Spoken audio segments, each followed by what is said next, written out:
How's everybody doing? Everybody feeling lively? It's a good day. It's a good day to be here with you. Chilling, relaxing, loving, living. You know how it is. I'm glad to have you here. Welcome, welcome, welcome. I love when I'm driving 10 minutes over and get past like I'm sitting still. Just feels good, man. Keeps you young. Keeps you young. I was at an intersection like 2 days ago, and somebody next to me was in a Tesla, and it was like the Tesla Model S, whatever, cranked out. I like the $100,000+ loadout of this thing, dual motors, everything, and that thing, light turns green, it gone. It was like 1, 2, 3, and it was like half a mile ahead. It was ridiculous. Nikki just turned to me and was like, "That's why I don't want to get a Tesla." I was like, "That's why you don't want a Tesla?" She said, "Yeah, because like you're gonna kill yourself in the car. Like it's not gonna end well. Because once you have that power, that ability, who wouldn't put the pedal to the metal when they can, you know?" I'd like to think I'd be a little more responsible, but what do I know? Elida, good to see you. Jake, howdy howdy. Did they go plaid? I don't even know. Yeah, tight. It was like completely blacked out. They did the like matte black finish with the blacked out windows. It was honestly pretty cool. Lukey, good to see you. I started the God of War video, but we'll probably go back to it Tuesday while you don't have a stream. So far, so good. Thank you, Jake. Yeah, it's a big boy. It's a big meatball. But we finally got it out. Oh, God, I remember what I was going to do. I knew I was forgetting something. I have to post to SoundCloud the critique so you guys can listen to it on the go. I knew I was forgetting something. I always forget one thing in this process. One time I posted a video, let it get to like 80,000 views, then realized I didn't turn on monetization. So, oops. The video basically was a complete wash. Like, didn't make anything from it. It was a big oopsie. A big oopsie. Chris, good to see you. The God of War video is good, but the pun in the title makes me feel violent. I initially just called it a God tier critique. And then somebody in the comment section was like, "God tier." I was like, oh my God, that's amazing. So I put it in the title. It's just freaking amazing. It's great. I listened to the entire video yesterday. I had some audio issues after 3 hours 15. I did see your comment on that, Thomas. I went back and checked it, actually. I went back and checked it. Because the version that everybody got to see early, by the way, everybody who's a member got to see the critique early. They watched a slightly different version that was like 4 hours, 21 minutes or something like that. And this one that I, of course, uploaded to the channel is like 4 hours, 20 on the nose. Because why not? I went back in and I found like a minute and a half of stuff to cut out just so it would be exactly 420. Yeah. Yeah, Marcus, it'll be interesting. A lot of the stuff that we talk about towards the end of the video, like we get into some of the end game content. It's a tricky game to discuss because I don't think I can actually share his name, but I had somebody reach out to me who worked on Ragnarok through the end, in the narrative department, like writing dialogue and stuff like that. And he said in a DM to me on Twitter that they cut a lot of stuff in the last 6 months or so of development. They just cut whole sections and kind of reworked it to fit together. So if people feel like it kind of rushes towards the end, like I felt like once the wall collapses and you're inside of Asgard, I felt like it's really weird that you just all of a sudden appear in front of the Allfather's house, you know? And I was like, okay, well, that's a little weird. Feels like we just totally blew past like fighting through Asgard. Feels like that just wasn't a thing, and I think that was one of the things that they cut.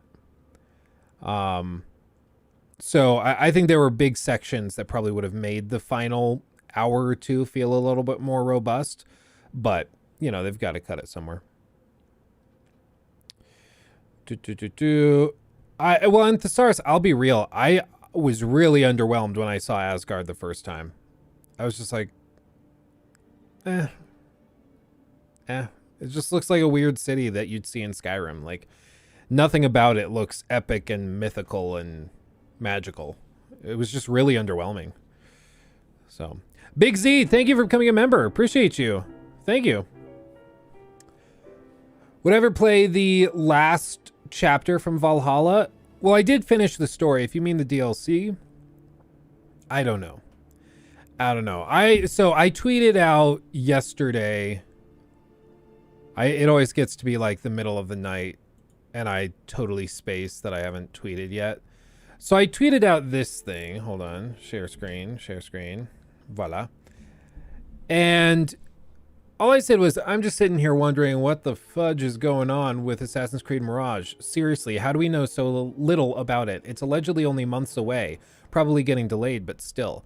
And this has been the thing that people have said repeatedly, that, well, we haven't heard about it because it's been internally delayed, according to rumors, to next year. Or to, not next year, of course it's next year, but to fall of next year, like probably August. And I'm like, yeah, that's what's alleged. That's what we've been told, but we don't know that for sure.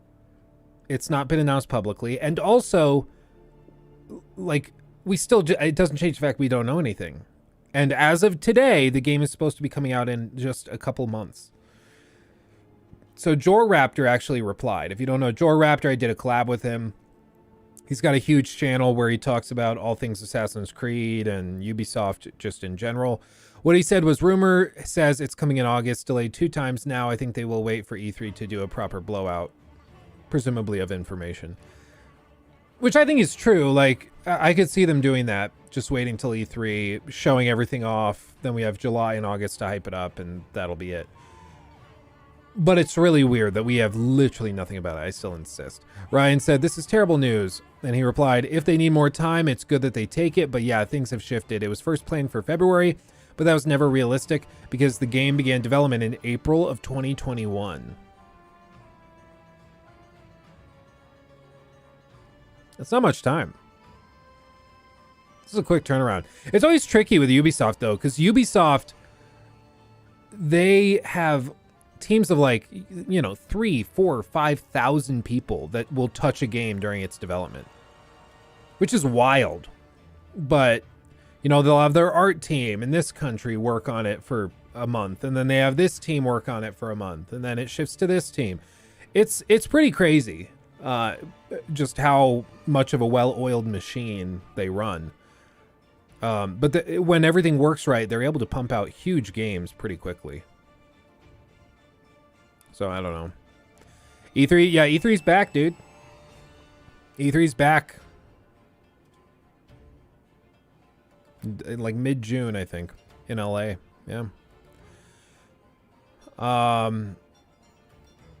Mohammed, I was watching your God of War movie. Dude, it's always funny. Every time I post it, there's so many people being like, really, dude, 4 hours? Like, you knew this was, like, this is one of the things I do. Like, every year, I post maybe two to three videos on big games, and the videos are freaking huge. Sorry, not sorry. Like, what do you want from me? You don't have to watch it. Like, that's one of the funny things I'd never understood. I'm like, you realize you don't have to watch it. But what are you gonna do? It's probably in rough shape. I think the same about Hogwarts Legacy. It could be rough shape. It could just be that they announced it way too early. I don't know. Comes up polished. I'm still waiting to pre-order on PlayStation. The option hasn't come up yet. I'm also wondering what the go is. They need an official date for that first.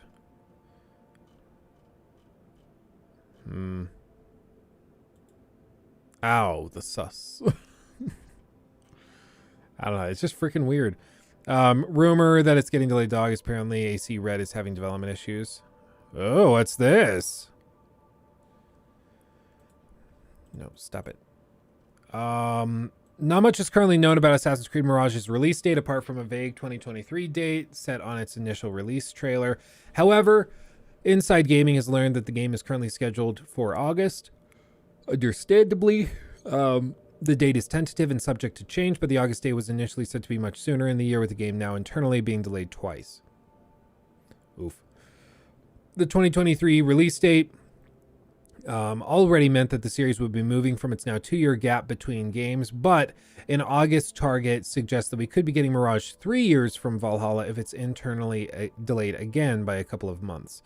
Sources were unable to give updates on why Mirage was internally delayed twice, but had given updates on other Assassin's Creed titles. One of the key takeaways mentioned was that Assassin's Creed Red was facing issues in development. It was reported by The Gamer in September that employees were leaving the project because of abuse allegations. On the other hand, Project Hex has reportedly been received overwhelmingly positive during its proof of concept stages and could start full production soon.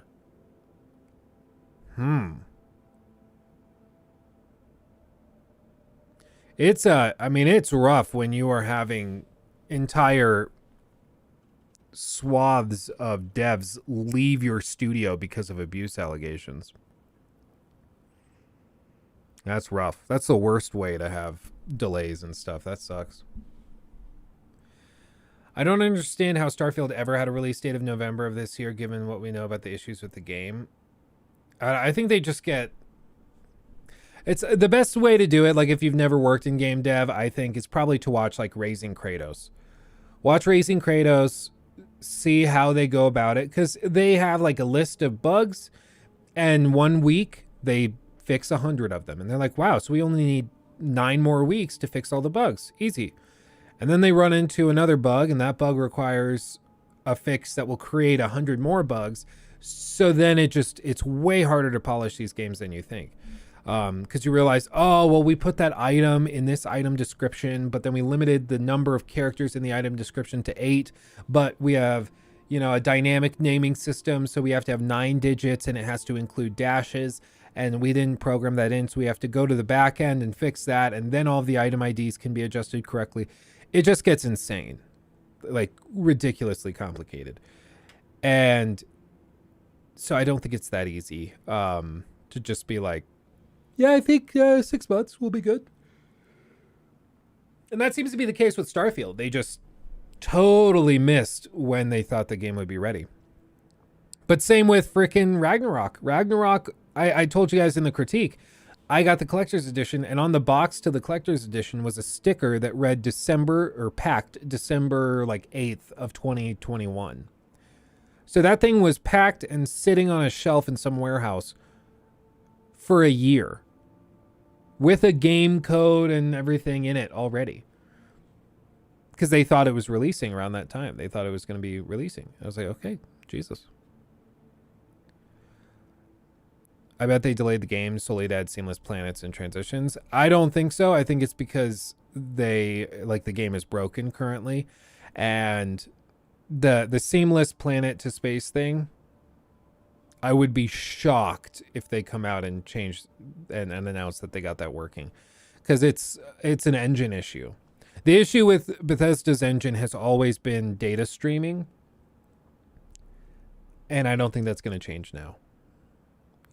We watched that Beyond Good and Evil 2 tech demo a week or two ago on stream, and that thing was ridiculous. If you've never seen that, Beyond Good and Evil 2 Planet Tech. I think this is it. This thing. What they're doing here is freaking amazing.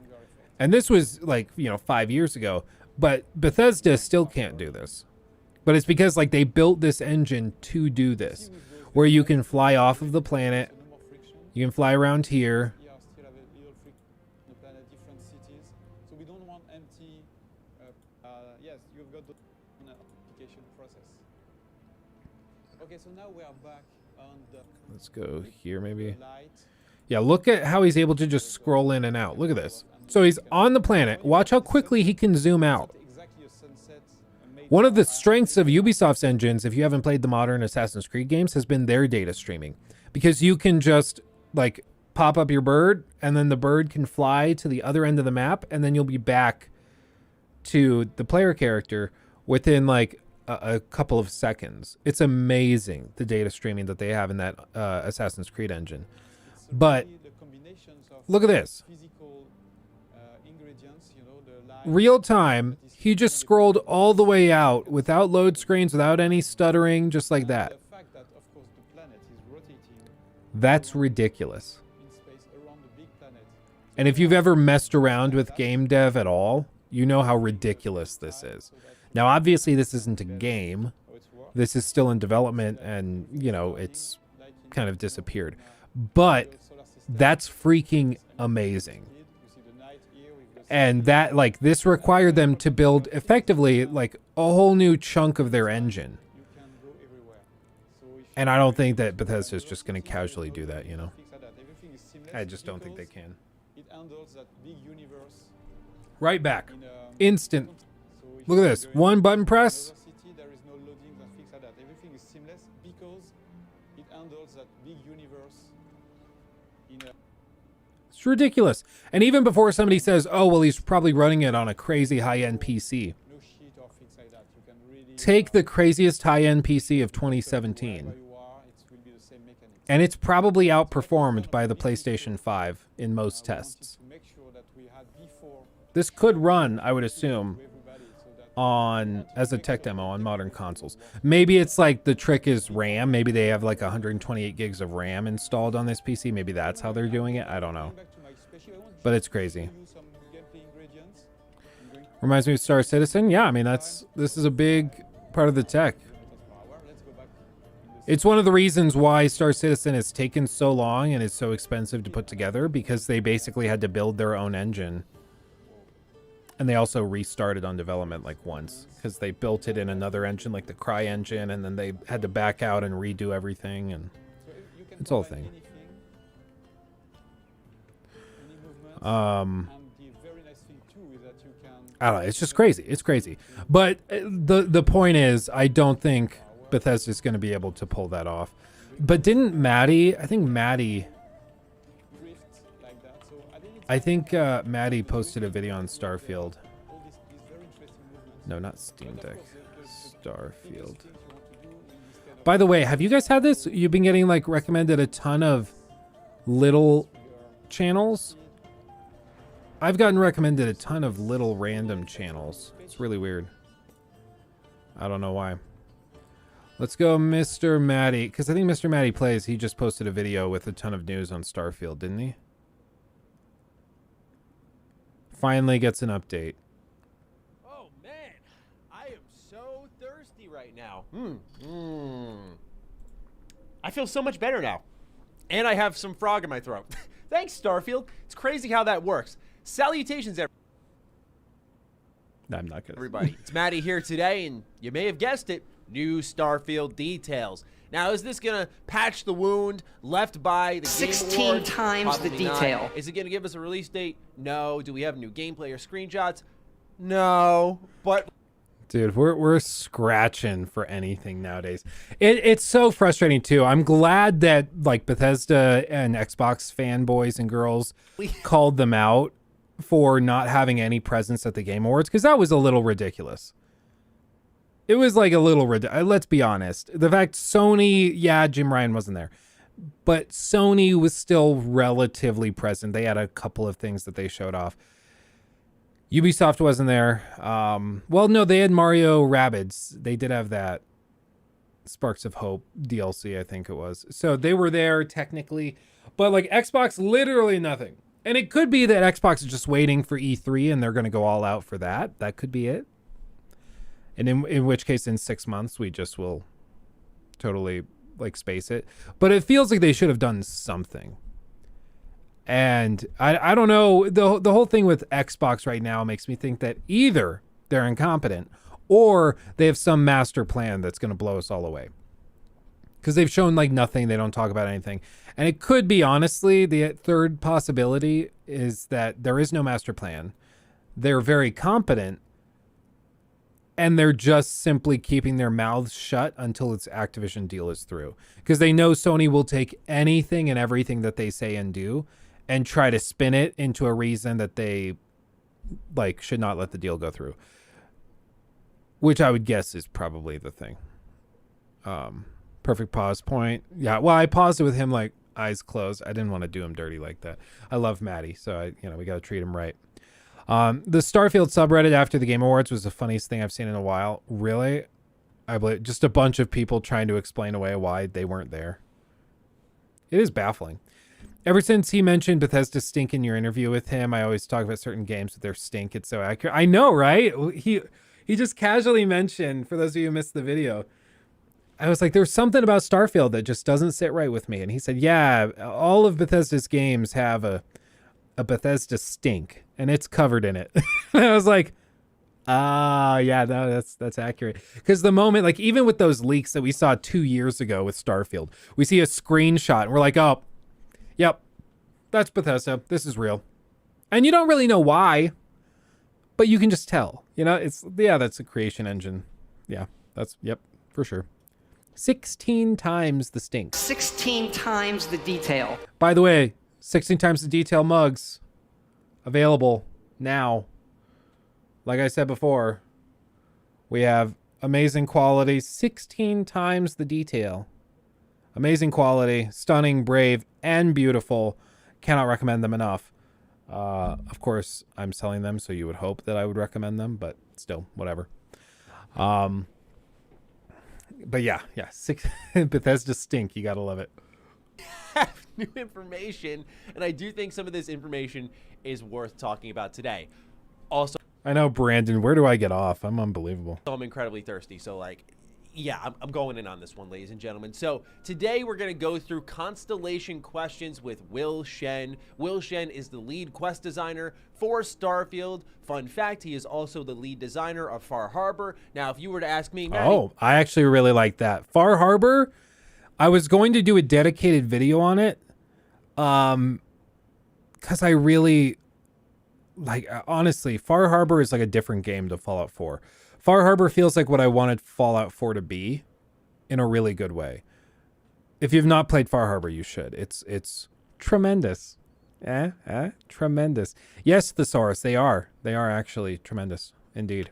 what's the best thing Bethesda's done since Skyrim? My answer would be Far Harbor. Why is this important to point out? Well, Far Harbor had something that Fallout 4 didn't have, and 76 certainly doesn't really have, which branching decisions and consequence? is choice and consequence. Hey! So to know that that was a big focus for the quest design of that expansion has me a bit encouraged on where Starfield could head. So we have some juicy information surrounding quests, companions, exploration, and there's one thing in It was markedly tremendous. Sure was. here though that I gotta say, pretty concerned about.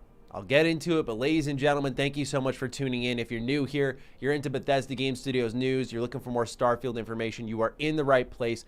Please consider random You should sub to Maddie. encounters, the thing that I am a bit concerned about. So the way that Will describes this is that Okay, I'm going to say it. We're all thinking it. I don't mean to be weird, but I'm going to say it because we're all thinking it. Doesn't he look like he is an amazing hugger? Like you hug him and all of your problems melt away. Right? I see him, that's the first thing I think. The hair is also great, but I see him and I'm like, if I were sad, this man would be my antidote. He would fix everything. random encounters are now whole locations on the planets you explore. So for example, you could go to an outpost, discover a group of people with an issue. This would be different from just, say, one person dropping by you in the wasteland in Fallout 4.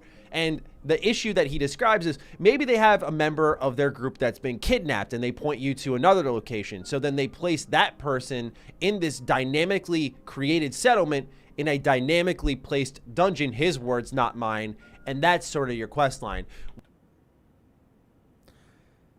So it sounds like it's slightly more dynamic content akin to what we saw in like Skyrim Fallout 4 had it too, but Fallout 4 had it in a really negative way, which was the, you know, a settlement needs your help.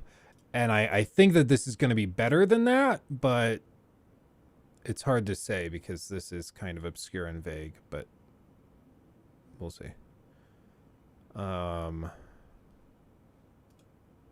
Whoops, wrong button.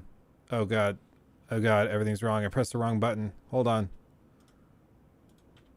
Oh God, no. Oh, I'm pressing the wrong key too. Okay, hold on.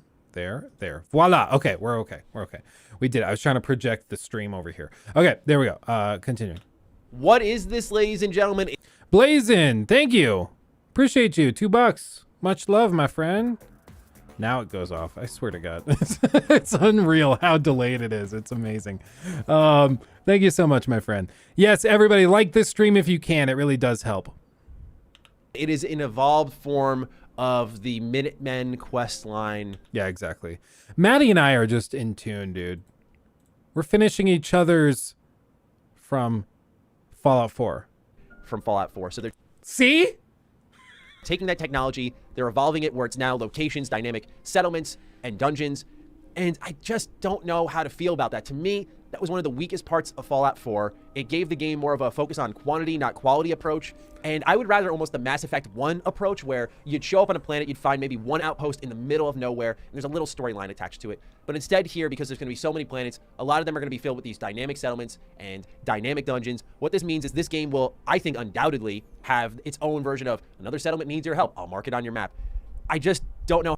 Oh, without a doubt. I think that they're also going to have like a social credit system where like there will be multiple points in the story where it says, oh, you need to just like secure this system. Secure the system by completing, you know, these faction quests to raise the level of like influence in that system or district or whatever of planets. And then you'll go around and you'll have to complete a ton of these random things. Without a doubt, that's going to be a thing. Without a doubt. So I don't know. I'm not opposed to it. I think it can get super repetitive, but it comes with the territory. The issue with these sci-fi games as video games, if you approach them as video games, where you're trying to like keep engagement up really high and refine the process down, it's like the scale we're talking about is just different. Because like Star Citizen, you'll play that, and it takes a solid 10 minutes from when you boot up the game to get to your ship to taking off. And then you got to leave the atmosphere, and then you got to plot your point on where you want to go, and then you've got to get the thrusters going, and then you'll get the boosters going, and then you'll take off to, with your warp drive to that place, and that might take a few minutes. It's like a whole process, right? And then once you arrive there, there's probably, a dozen or so places on the planet that are worth going and exploring. Or you can go anywhere else on the planet if you want. But by definition, I mean, if you're playing in a sandbox the size of a solar system or the size of a galaxy, you are dealing with a lot of empty space. A lot of empty space. There's a reason that they don't set games in the entire state of Kansas or Nebraska, because it's 95% open grassland and nothing else. Same with this. Like, you have to give the player a ship to travel very quickly across this planet, because everything you see in the distance, you can go there, but there's really no reason to land right here and walk around in this crevasse. Crevasse. Like, I guess you could. It might be interesting. You might see something cool or unique or different, but I don't know, man. I just don't know if it's... It's a lot harder to pull these things off, I think, than people know. The movie I was thinking of was Snow Dogs. You're right, Andy. That's what it is. Snow Dogs. Dude, that's a throwback. With, is it Cuba Gooding Jr.? I think that was him in it. Dude, that movie, that's a journey back in time, I'll tell you what. I don't know how I feel about evolving that technology, because that's what it sounds like to me. Instead of one person, it's a group, and you're going to... Like this, cool screenshot. What do you do? And this was the question people had with with No Man's Sky. And funnily enough, I also received some death threats for No Man's Sky because I asked chat, like we streamed one day, and that was back in the day when we would stream once every 2 months and we had like 4 people in there. But I would ask chat and I'd be like, so what do you do? They said, well, you can do anything. They said you can be a soldier, you can be a mercenary, you can be a medic, you can do whatever. I was like, okay, but what do you do if you're doing those things? Have they shown like what the gameplay looks like? And of course they hadn't, because they didn't have the gameplay to show, because it wasn't a thing. Yeah, I received death threats for it. I don't know what it is. It's these sci-fi games. People get all into them. Star Citizen I received death threats for, and then also No Man's Sky. Sure did. Sure did. But with this, it's like, yeah, that's cool. That's impressive tech that they generated this dynamically. But what do you do? That's the question. The dynamically placed objectives on your map, and it's Last of Us death threats?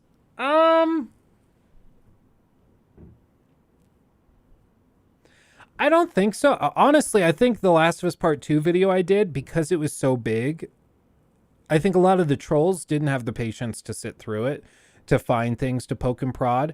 And I set it up in a very specific way, so I only really started talking about Abby and Ellie and the thematic choice to do what they did. I only talked about that towards the end of the video. So the only people that were watching to discuss that part in the comments were people who were like already engaging intellectually honestly to watch that whole thing. So I think it's just, I kind of dodged it. Girlfriend reviews, I think, got him. Oh, did Girlfriend reviews really like the game and absorbed a lot of that? Makes sense. Shocker.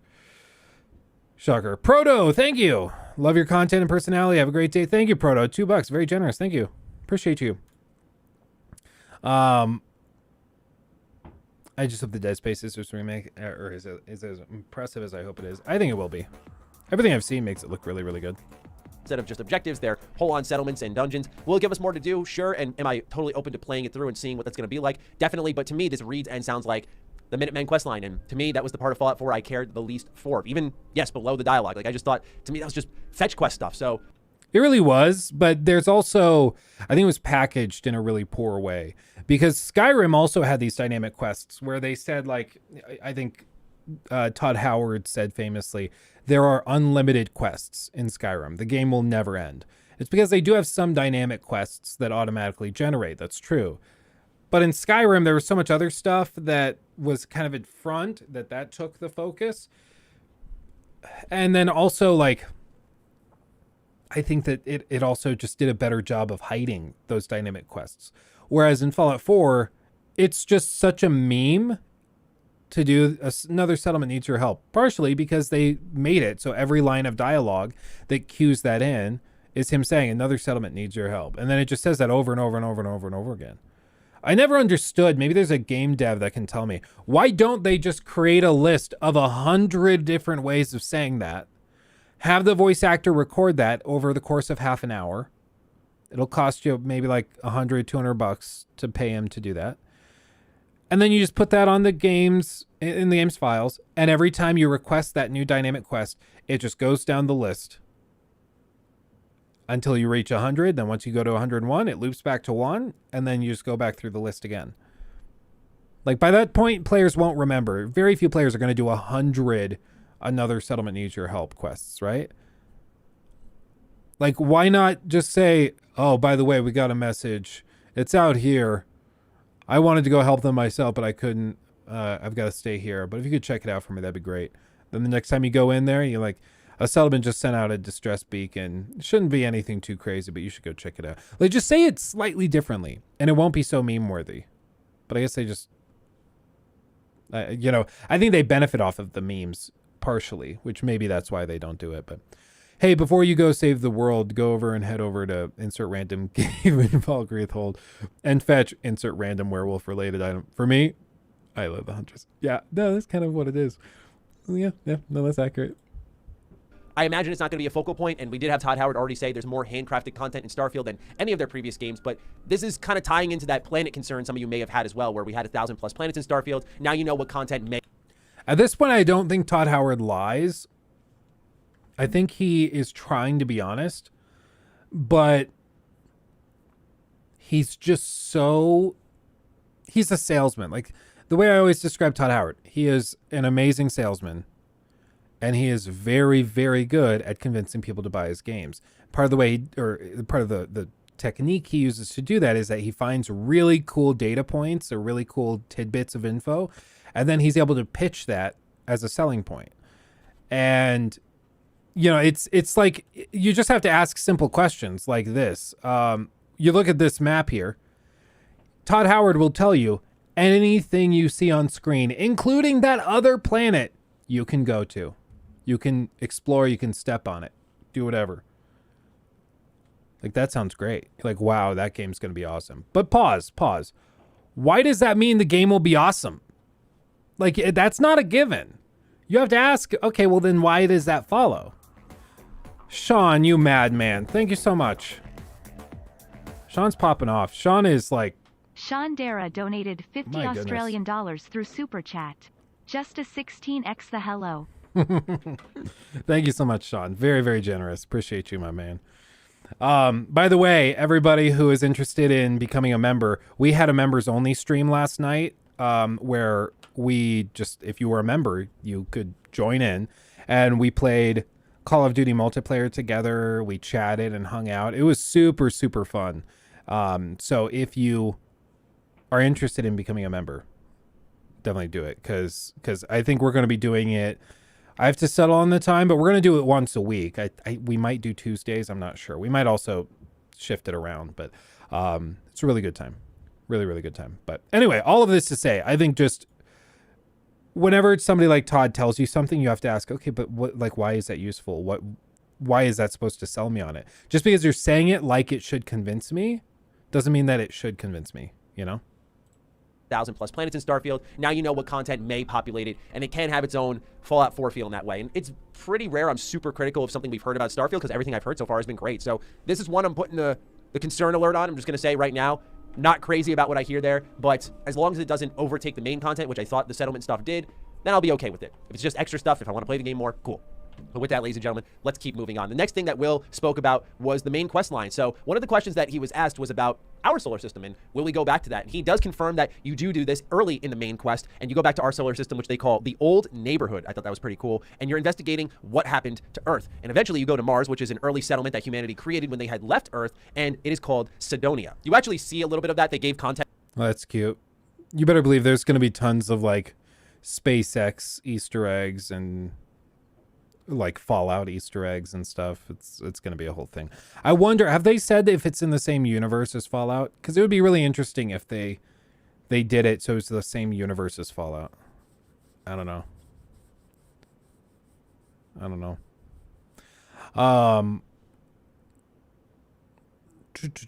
Remember doing tons of Radiant quests to restore the Thieves Guild to its former glory to complete the affliction quest line. Yeesh. They gave Rockstar Games a run for the longest fetch quests. Oh yeah. A random Tesla on a planet. Dude, I bet they do that. The red Speedster or Roadster, whatever it was called. I bet they do that. You'll be able to find it crashed somewhere. Text to an image we've already seen. So this location that you're seeing on screen right now is Mars. Sup, and I Pound? thought that was nice to kind of pull together a little bit, but I like the idea of going back to our own solar system because I think it grounds Starfield a little bit, which is something that Todd Howard has said they are trying to do. And I think that's really important because if you watch some of my gameplay breakdowns, when I saw certain flags in the background and whatnot, I remember suggesting possibly that we could go back to our own solar system, maybe even Earth. And now we're seeing that that very well may be the case here with Starfield. That has me tremendously excited. And it also makes me feel pretty good that your boy got some speculation right in one of his breakdowns. I remember there was a time that I overanalyzed those things and people made fun of me during the Fallout 4 days. So, haha, joke's on you now. But I do remember there was one video. Maddie, oh man. I asked him about this one time and he was like, oh yeah, dude, don't even remind me. That was so cringe. But I'm going to show you because it's pretty funny. Mr. Maddie plays Fallout 4 speculation. I think he reacted to it. Salutations, my Fallout lovers. It is Maddie here today. This is like, what Maddie is this? This is 7 years ago. Live with you guys. I'm making a fun. Dude, salutations, my Fallout studios that they publish games for. Oh, young Maddie, dude. Fallout 4 announcement day, or that's a No, it's just an edition of a shirt. Oh yeah, they added a shirt to their website and then he made a video where the whole thing was like, oh, it's actually a secret announcement. Thank you. Good boy. I wanted to Yes. look up No, you don't previous even have to models explain of yourself. this t-shirt I heard because enough. You didn't believe the hype there. Good shit, Maddie. Good shit. Fallout 4, Prey 2's cancellation and how it affects Fallout 4. This is one less game Bethesda has to focus on and publish, and gives I love it when people get hyped over games. Everything turns into supporting the thing they're hyped for, every single thing. And in this case, it was Prey 2 is canceled, so it's actually really good news because Fallout 4 now is going to come out sooner. I think the worst one I ever saw though was there was like a map he was looking at. This look at this. picture. Well, once you see this side by side comparison, you'll understand what I'm talking about. They posted this Cyber Monday sale for their store, and then this is the video he made. As you can No, see, I now, actually don't, Matt. look, I you actually see don't. The thingy looks a lot like Boston. You can see the map. No! The water No! coming in from the top No, it right doesn't! and coming No, down it through doesn't! The middle and across the side. It's just like I don't know, man. I don't see it. I don't see it, dude. And this is exactly how I feel when people do the Grand Theft Auto 6 speculation. I'm like, what on earth are you talking about? And I'm sure Bethesda was also like, this is December 2nd of 2013. He posted this September of 2014. And it's just like, no, it's just a poster. Nope. I don't see how that's related to that. But oh man, old school Maddie. I watched him back in those days as well, watching the watching the speculation and trying to figure out when Fallout 4 was coming out. Yeah, back in the day I was all in. Anyway, I thought this was really cool information, and again, I think it grounds Starfield in a way that makes it more believable. And so if you were to start there, which is what he's saying, it's early in the quest line, and then go beyond, I think it's a great starting point. It makes a lot of sense. So that is what's going on with our solar system, and we'll learn more about that when we begin Starfield, so a little bit of context on the beginning of the game. But then after this, he gets into factions. Now, factions are, I think, everything in a Bethesda Game Studios game. So this was probably the most important section of the video. When I think of the factions, I think of course, Fallout, which I know Bethesda isn't fully responsible for. Like, we already knew the Brotherhood of Steel, the Enclave, like, these factions existed within previous Fallout games that Bethesda had no involvement in. But something like Elder Scrolls is a better example to look at as the pillars of the world. Your Thieves Guild, your Fighters Guild, your Dark Brotherhood. To me, they are these amazing storylines that are a little more self-contained. And typically, it's a bit of a coming-of-age story as you rise to the top in every single one of these factions and end up being the leaders of them. So is that the case here in Starfield? Well, Will gave us some interesting context on that. He says that the main story will start with a bit of a tour to get you familiar with the major players first. And they want the stories to be more personal, influencing where the factions are going to go. So one example he gives us is the politics of the Freestar Rangers, saying should they go towards justice or industry, and you sway something like that. He describes it as not being like Skyrim where you become the leader of every faction, but more so just having influence within stories that are a part of these factions, and that they'll... I prefer that. The thing that always drove me crazy in Skyrim was like you just casually walk in and then they're just like, oh, you're new here. Yes, I am new here. Okay. Do you want to be like the president of our organization? Sure. Yeah, why not? Okay, well, do like 2 things over the course of 20 minutes and then you can be the president of our organization. Okay. Yeah, no, that's good. So I think this is a good change. Do they all have crossed eyes? I'll look for it on this next round. Maybe. Slightly. Yeah. Does he sound like Ben Shapiro? Yeah, at 1.5 times speed. A little bit. Wait a minute. Are we going to land on Earth? I don't think they've said that. I think they said, like, you can go back and visit the solar system, but I don't think they confirmed that you could land on Earth. But probably. If Earth's still there, I don't see why not. largely be separated so that players can experience all of them. He does say, though, that there are far-reaching... Kiza, love you, bro. Thanks for all the great stuff. Your Ragnarok completely changed my perception of the game. Oh, I appreciate you, my friend. Thank you. It's very sweet of you. Much love to you as well. I don't know if they look crossed. Maybe like a little tight, but it doesn't look too crossed to me. I wonder if the player in Starfield will be playing a type of hero or just some random dude. It'll probably be the mercenary kind of thing. Consequences of the factions and what they do care about. Well, honestly, actually, the Bethesda tradition is to have the player character start as a prisoner. You remember Oblivion, how that started. You remember Skyrim, how that started. In Fallout 4, they did it so you're like captive to the ice, maybe. I guess you could say that, like, yeah, you're frozen, so maybe like you're captive there. I don't know. They got ways to do it. Renier, just got here, finished your God of War critique, enjoyed it a lot. Keep up the good work. Thank you, my friend. Appreciate you. I have very little faith in this game. Almost convinced it'll launch absolutely broken and busted. That's my default position with Bethesda nowadays. I see no reason to give them the benefit of the doubt. Same thing for the record. Same thing with CD Projekt Red. After this next gen update for The Witcher 3 on PC, I have very little faith in them polishing stuff before putting it out. So my starting point now for both companies is it'll probably launch broken. So what I think this means is you're Difference is Starfield now is going to be on Game Pass. So as long as you aren't buying it on Steam for like $70, you should be okay. not going to get a New Vegas, if you will, where that was my interpretation when we were seeing all the factions, that they were going to sort of interconnect and maybe all going after the same set of... Maddie, are you holding the microphone? What is this? An MTV crib tour? Like what? Okay. Okay. Interesting. Interesting. Thomas, thanks for the $2 because the stream helps me get through my Walmart trips. Well, stay strong. Stay strong. You're going to see some stuff in there. You're going to see stuff. You're going to hear stuff. Keep your head down. Walmart's a dangerous place. He said his mic stand broke. Oh, that sucks.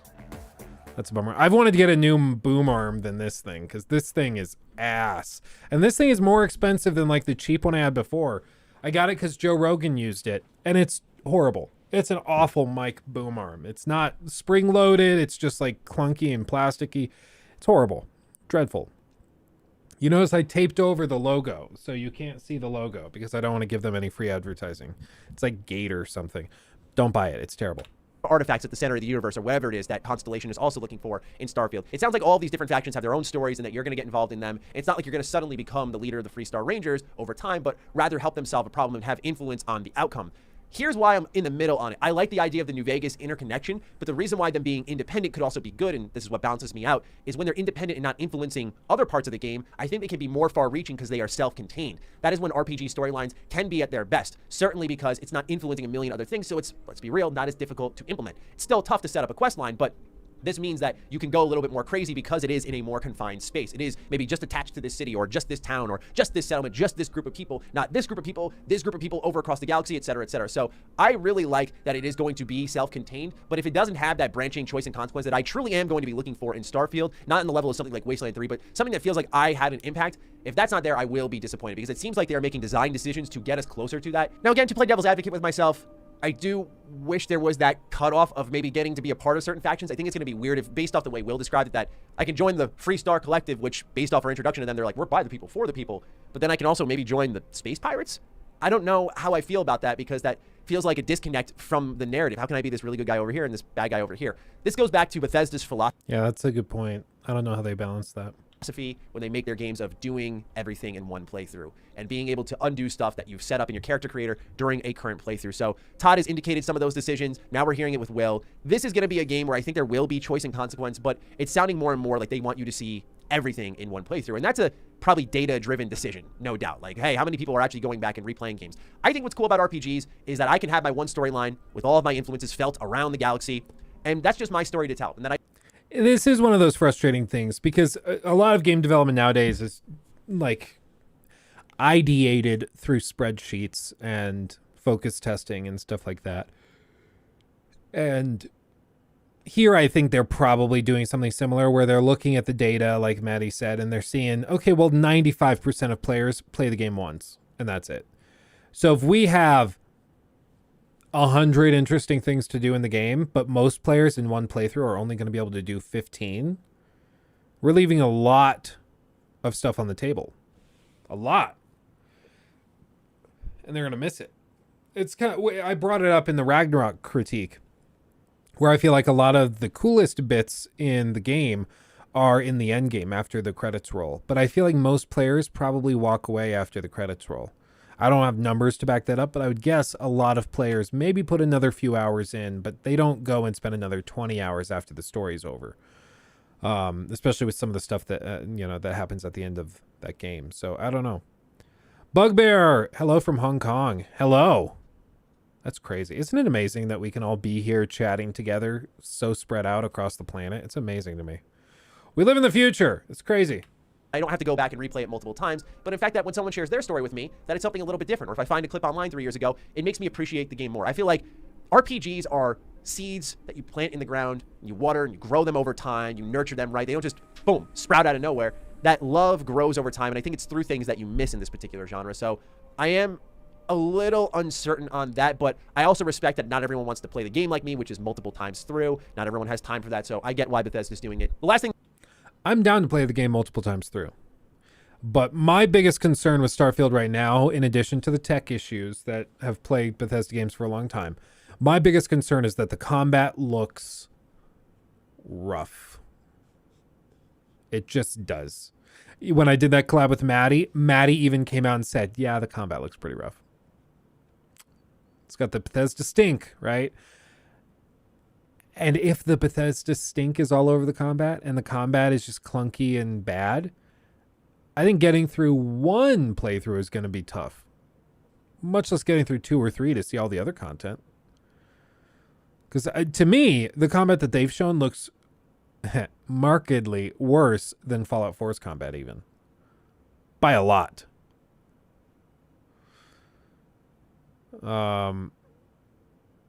This guy in the YouTube comment section said RPGs can't have good gunplay. Yeah, that's an L take. It's just immediately like you're special pleading. You're making exceptions for somebody. On par with High on Life. High on Life is so weird and goofy. High on Life, like, it's decent. The enemy variety is pretty terrible, but like it's so outrageous. I'm really enjoying it. To get into our companions. We've already seen one companion in Vasco. Here's a really cool feature. It turns out they can speak for you. So an example that Will gives us is that you may not be able to get into an area, so you ask your companion to speak for you. They handle it for you, but now you have to rock with the consequences of how they handle it. So what this means is you can tap a companion on the shoulder to get you through certain quest lines or through certain locations, and that's pretty cool because that means whoever's following you does have some impact, some influence on the world. But they'll also be able to do the typical BGS follower things. You know, they'll be able to fight with you. Oh, they'll also be able to carry all of your equipment, but also they'll be a crewmate. So it sounds like all of your companions will be in one place over the course of the game, which means that you can kind of mess with the design of the game. And, you know, let's say you leave your ship and they're like, we're not letting you in unless you're part of the Freestar Collective. So you go back to your ship, you get your Freestar companion, and you go, you're like, hey, buddy, you want to help me out here? But I like the idea of when your companion takes the reins, that you sort of have to deal with the consequences, because it's, when you think about it, what the player does to their own companions. The only thing is that the companions aren't real people, so we don't think much about it. But when you're making those choices and just dragging them into combat, you don't think twice about it, right? So it's kind of the same thing here with the companion being able to do that to you. So I really dig this idea. Will says that they're going to... It's just so hard to know what any of this will actually look like in practice. How broken's The Witcher next gen update on PC? I didn't have, like, it's obviously not performing well. We were at like 30 to 40% GPU utilization with full ray tracing and everything. But I do agree, Alex Battaglia from Digital Foundry, he tweeted something out that I thought was interesting and important to remember. He said a lot of people are downloading this next gen update and then trying to crank everything up to ultra on what is currently mid-level and mid-tier PCs. And then they're shocked and outraged when the game doesn't run at 100 frames. And he said, listen, it's like ray tracing is still extremely graphically intensive. You can't expect it to just magically work super well for like, just because it's a game that is in, you know, that just got an update, but that's technically 7 years old. It takes a lot to run ray tracing. Excuse me. Didn't sleep too well last night. Very up late, up early. So I think that some of the performance troubles have probably been exaggerated by some people, but others, we've had people in chat who have said that they couldn't even get the thing to run. They tried booting it and it would just crash. So I think there's a lot of both sides of it are going off. Jazzar, thank you. Happy holidays, Luke. Hope you take some time off for the holidays, but selfishly keep putting stuff out. I saw the critique is out, and boy, is it meaty. LMAO. We appreciate you, brother. Thank you, my friend. $20. Very generous. Thank you, my friend. Much love to you, and happy holidays to you as well. I am planning on having content go up through the holiday season, just so you know. So don't worry about that. But our goal is to finish all of it by, like, the end of this coming week, so I can take off like 2 weeks, because I'll be going out of town right after Christmas for a few days. So I think we'll probably take about a week off of streams, week and a half off of streams, and then I'll be back streaming on the 2nd of January. I think that's the plan. What are the upcoming critiques? Gambit, I'm keeping the doors open. I initially had planned to do a critique of Callisto Protocol, but now I don't know if we'll do that. I think we might tweak it and do like a revisit to Callisto Protocol with good performance. Because I was going to do a critique if the game was like really good. Now the game has been generally received pretty poorly, and then I also thought the game was like okay. Like pretty good, not great, but okay, okay. So I don't know. I'm not sure what we'll tackle next. It's always like after we finish a big one like this Ragnarok video, I'm always like, okay, catch our breath, and then we'll figure out what's next, But there's going to be a lot of games coming out early next year that we're going to be very busy with. So it's also keeping doors open for that, I'm going to talk a lot about how you handle things during the main storyline, so there will be reactions to certain moments throughout, and that you can determine the fate of whether or not people live or die or stay/leave a faction. So again, that back and forth to me when I rewatched it, I was like, am I hearing this right? Like, I'm hearing things that suggest choice and consequence like that. Like, that is clear as day. Like, you have a choice and it has a consequence. But I also love his shirt.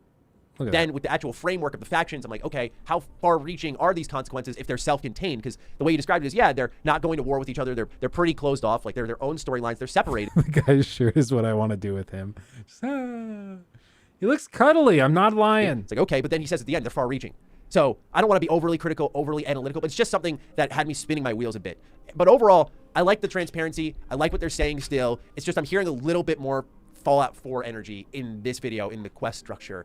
So we'll see how it goes. Certainly what I plan on doing when I'm playing this game is saving my game before major choices if I have a feeling they're coming, and replaying the quest line to see 2 different outcomes. And we'll see how that goes. Because I saw some people do it with Fallout 4, and it was just kind of embarrassing how quickly things reconverged back to the same talking point. So, ladies and gentlemen, I leave it in your hands. Let me know what you are thinking in the comments down below. Other than that, Yeah, I don't know. I kind of agree with you guys. I have yet to see something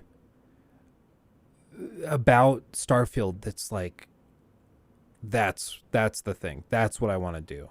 That's what I want to play. As of right now, it's still just like, okay, but like, what do we do though? It's like, oh, you're going to like explore and then complete the story quest line. I'm like, okay, but like, what do you do to do that? You're just going to like go fight through waves of enemies with bad combat? There's like base building, I guess.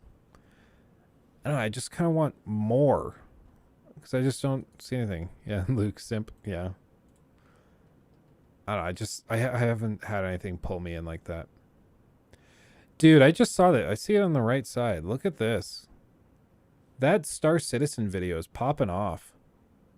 I've had members of the dev team not just follow me on Twitter, but also DM me.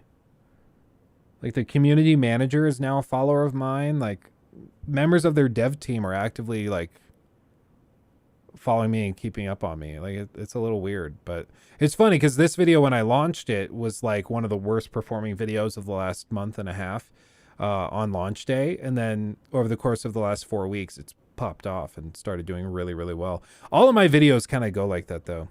They start really slow and then they explode. They either explode up front and then they immediately crash after like a week, like game reviews and stuff like that, or they launch really poorly and then they get steam, Expectations are very low for Starfield. Maybe that's a good thing. Honestly, yeah, I think you might be right. It's honestly probably the best place that they could be right now. As far as I understand it, they don't really need to worry about pre-orders because I have this one hair that's just going crazy. Because Game Pass, so they don't have to worry about pre-orders now. Honestly, game reviews, I don't think reviews are going to be very important for it. Like, I don't think if this gets, let's say, an average of like 72 on Metacritic, I think it'll still get just as many engagements and downloads and stuff as it would if it got like an 85. If it gets 100, you'll probably see some extra people jumping on to try it, but I do not expect this to be like, Skyrim 2 in terms of reception. I think it's going to be like, it's fine. It's good. Yeah. Soon you'll become a full-time Star Citizen streamer. You'll see one small sniff of hopium and you're hooked on it. I don't know. I enjoy Star Citizen. I've noticed whenever we stream it, we get a group of like 150, 200 people in here that pretty much all they play is Star Citizen. And it's great because they're very in tune with the community. They can help me figure stuff out. It's awesome. But like nobody else, none of our regulars find it very interesting. So they all pop out. And so we got to balance it, do both. Yeah, Josiah, that's exactly right. If review greater than 90, more players equals same. Yeah. I confuse Starfield with Star Citizen. Not sure what either is, really. I'm not sure they are either. Luke, you need a Jedi Fallen Order critique. That would get tons of views. I think it's picking up now. I've actually wanted to go back through and play it again in preparation for the sequel. I played the game back in the day, and I had tons of technical issues. And I was playing on the 1X. Do I still have that footage? Star Wars Jedi Fallen Order transcoded footage. I do still have the footage. So like I still have my footage from the first playthrough. I don't remember where any of the bugs were, but I ran into a ton of little bugs and glitches. Just random stuff that wasn't working right. But I'm super interested in the sequel. Dude, that 30 frames. We're so spoiled nowadays. Oop. Got lucky there.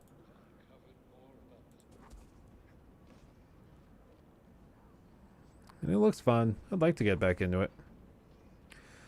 Jedi will slap hard. Oh, I think so. You played it on Stadia? Oh, you rebel Gambit. I tried Stadia. It was fine. I still think NVIDIA GeForce Now was the most stable and best performing one I ever tried it on. I did that Watch Dogs Legion video on it.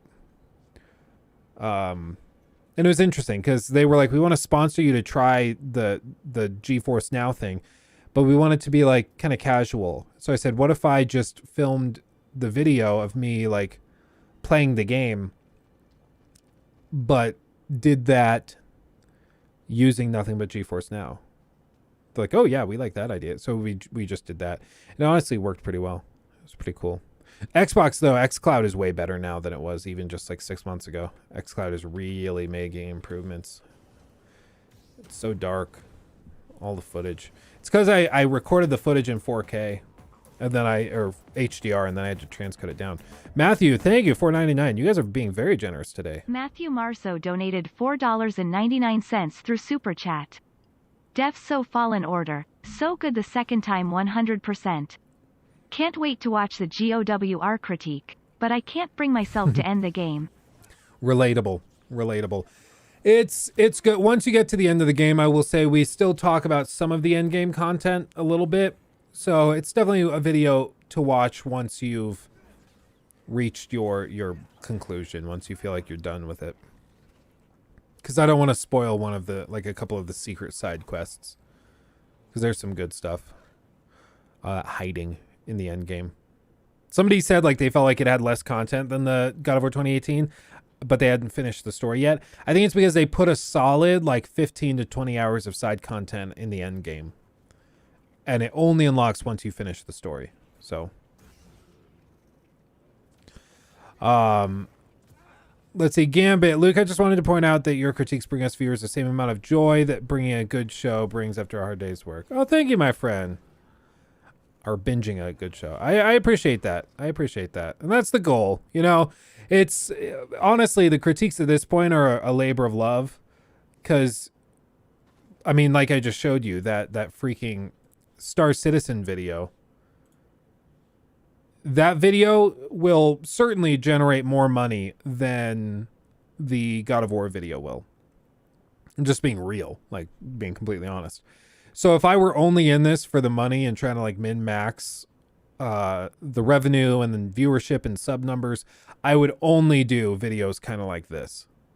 But I like doing the critiques because there's a lot of people that really love the critiques. And then there's also, it's a good chance for me to really get to know the game even better. You know, really get into it. I would fully expect that we do a big critique for like Hogwarts Legacy. I think that almost certainly we'll do one for that, mainly because I just want to get to know that game really, really well. Trade. Oh, they've got the World Chess, like Rapid or Blitz Championship. Oh, they just call it Speed Chess Championships. Magnus is a freak of nature. He's just ungodly. This is a draw, isn't it? Yeah. I don't know how you win this. I don't think you're flagging anybody. Do they have like, is it 1-1? Do they get like an extra second? Yeah, they do. Is black playing for a win? Yeah, with the pawn push, you trade down, and then it's going to be...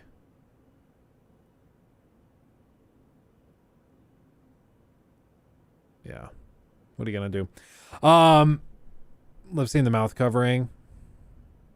I just find it funny, like, to see... I always wondered what Magnus and these guys did at home, or what their homes looked like and stuff like this. And now you see it, and Magnus, it's got random crap everywhere, and it's just kind of a messy and clunky thing.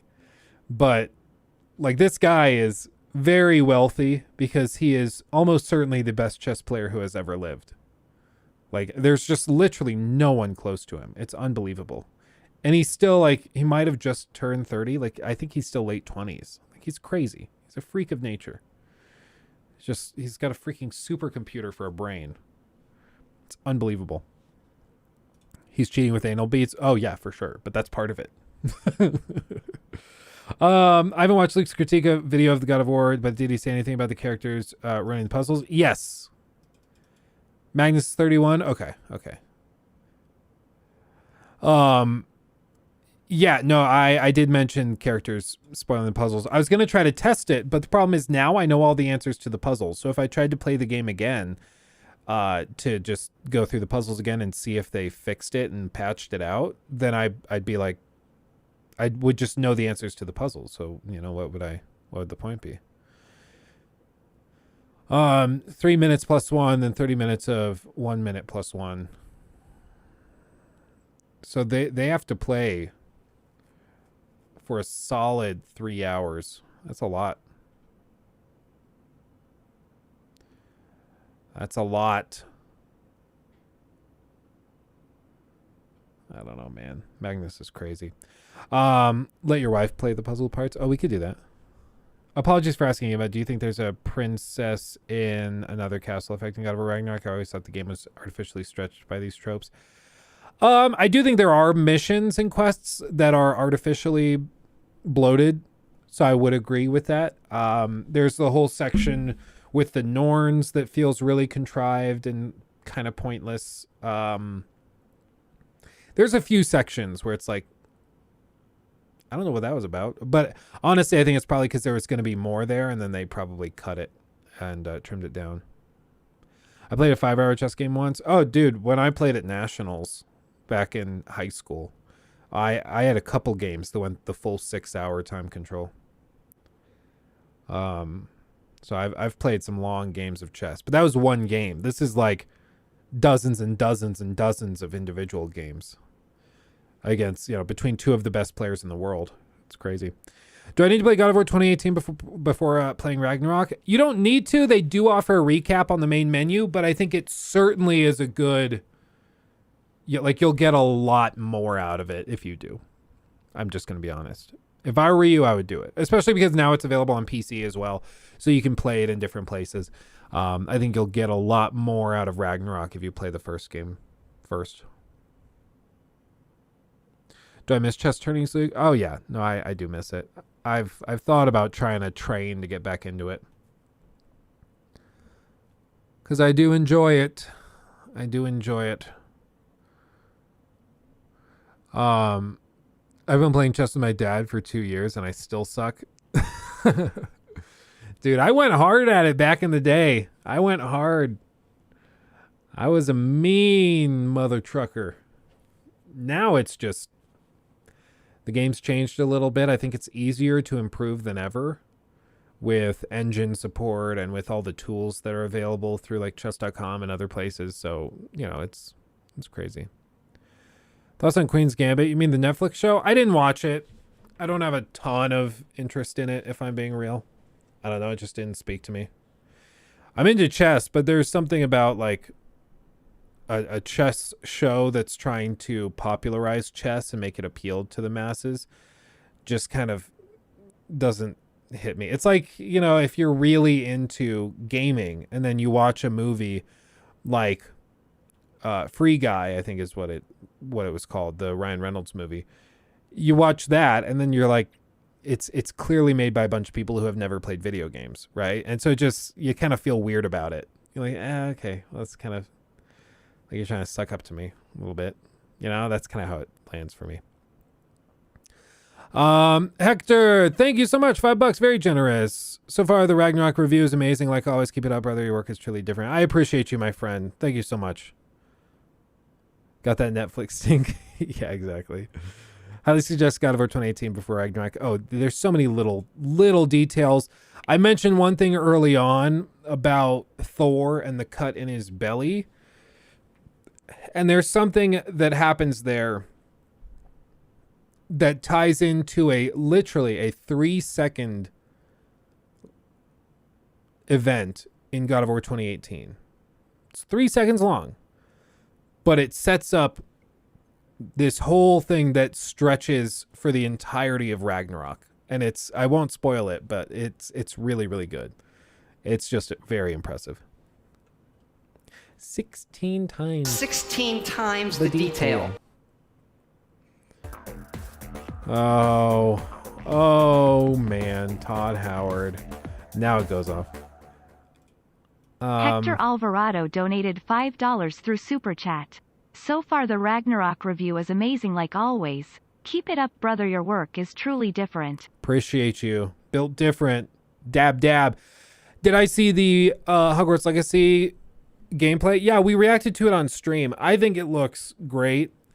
I will say to everybody, you should probably queue up in your mind a response to the people who are going to ask you, almost certainly, if you're going to be boycotting the game.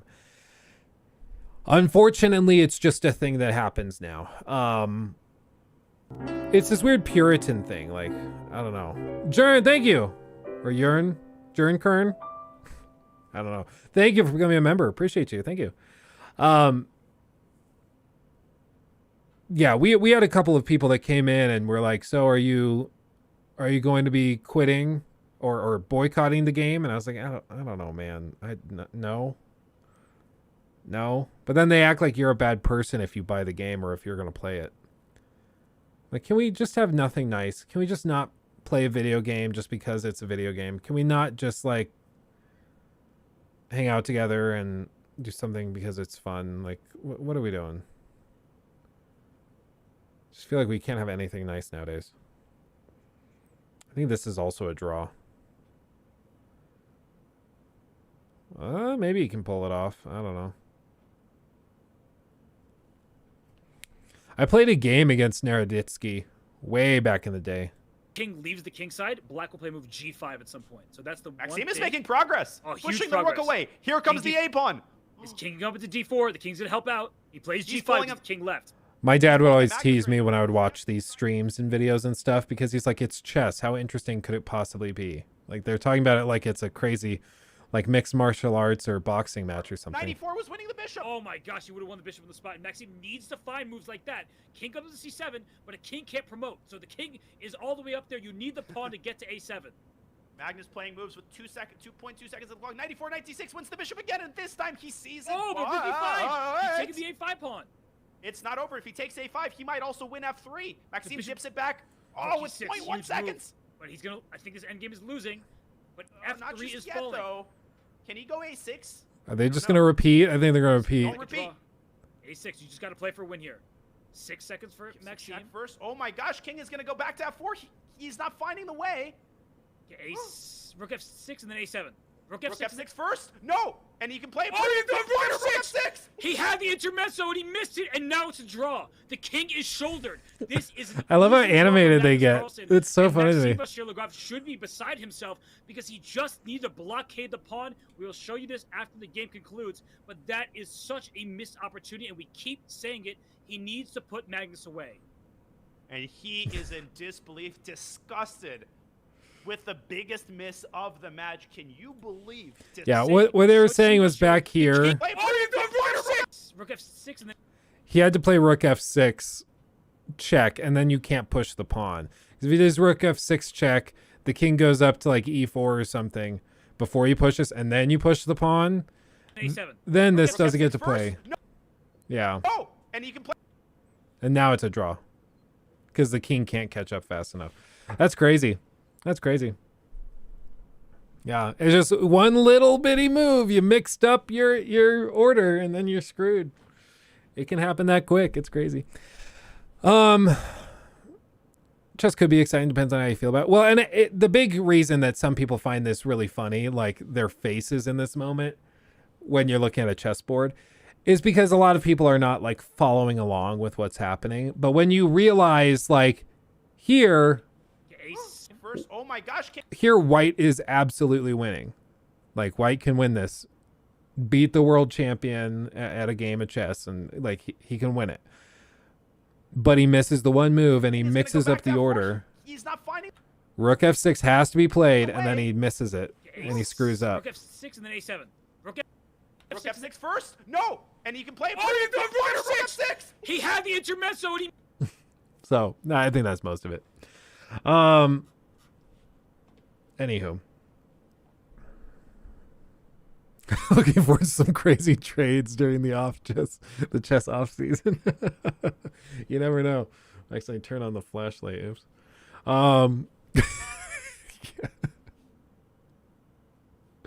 More excited than the World Cup. I think so, but I know some people love them some World Cup. I'm partial to underwater basket weaving. I actually played chess in high school. Not very good, but I understand what's going on. Yeah. It's not chess. I'm about to go play some Ghostwire. Any thoughts? Tried it? I have not tried Ghostwire Tokyo. I heard very mixed things about it. Some people love it. Some people thought it was perfectly I looked at it. It gave me Forspoken vibes, if I'm being real. By the way, we never talked about that. I guess we could look that up. Hold on. Forspoken.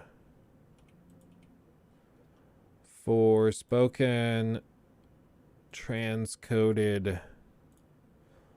Voila. So I played the demo. You did okay. Anybody in chat who tried the demo, let me know if you tried it. But I tried the demo, and what I will say at the outset, it's a pretty looking game. Like, this is pretty. What I will say is that they seem to use a lot of the same techniques that are typical for like Square Enix productions, like the Final Fantasy VII remake and stuff.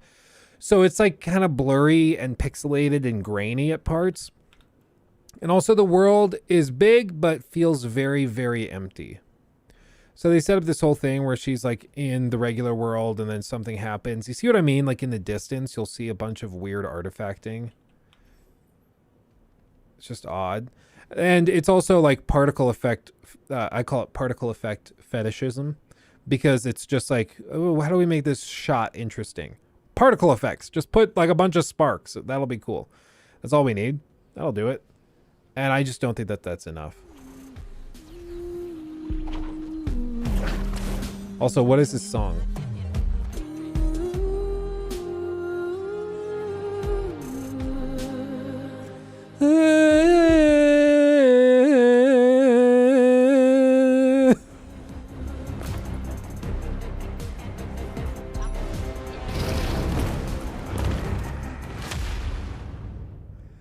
So the only parts of this that look moderately interesting to me are like that bit with the big dragon.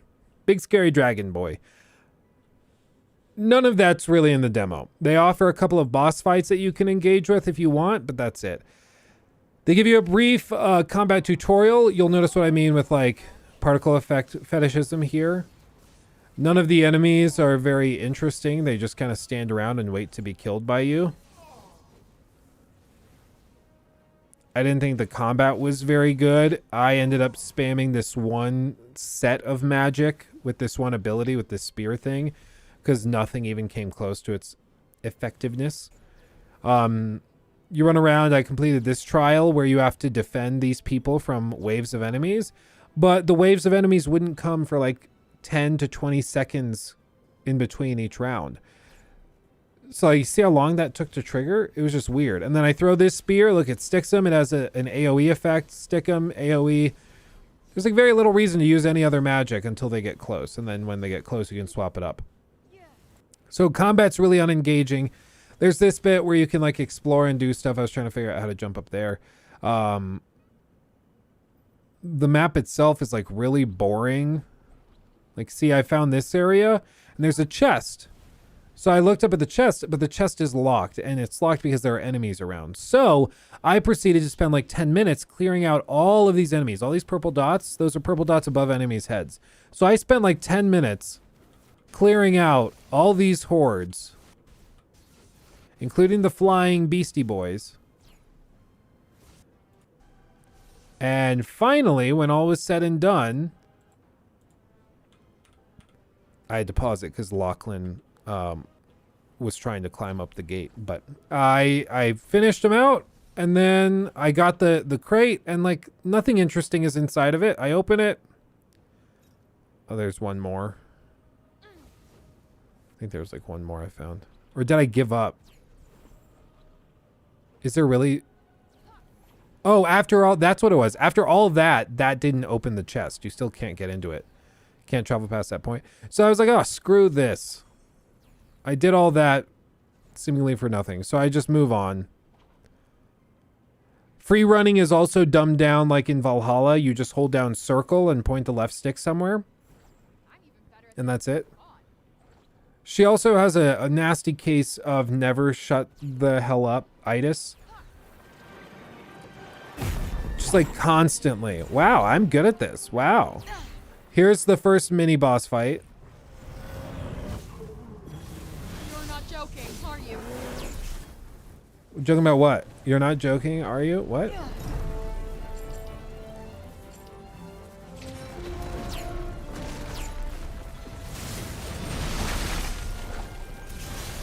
I don't mind. Keeps me on my toes. It's like, what are you talking about? Shut up. At least like Geralt's dynamic lines in The Witcher 3 make sense in the context of it. Like he'll get hit and he'll say that didn't feel good or something. But in this game, she just randomly starts talking about bullcrap like, oh, you're not joking, are you? It's like, what are you talking about? Shut up. I don't care. Her bracelet also never shuts up. But eventually I beat the thing to death. And that's the fight. Yes, that went pretty well, all things considered. I'd be insulted, but I'm a little surprised myself. The dialogue for the bracelet plays through the PS5 controller, so it's not captured when you record it, which is kind of an oopsie, but I don't really know how to fix it, so. And then at the end of the demo, you get access to another boss battle. Happy as I'll ever be. Down here. Altered Queen Kana. And this was like hilariously easy. Like, did not struggle at all. You're mine. One ability flips him over, the other ability deals damage, and then you can just repeat them.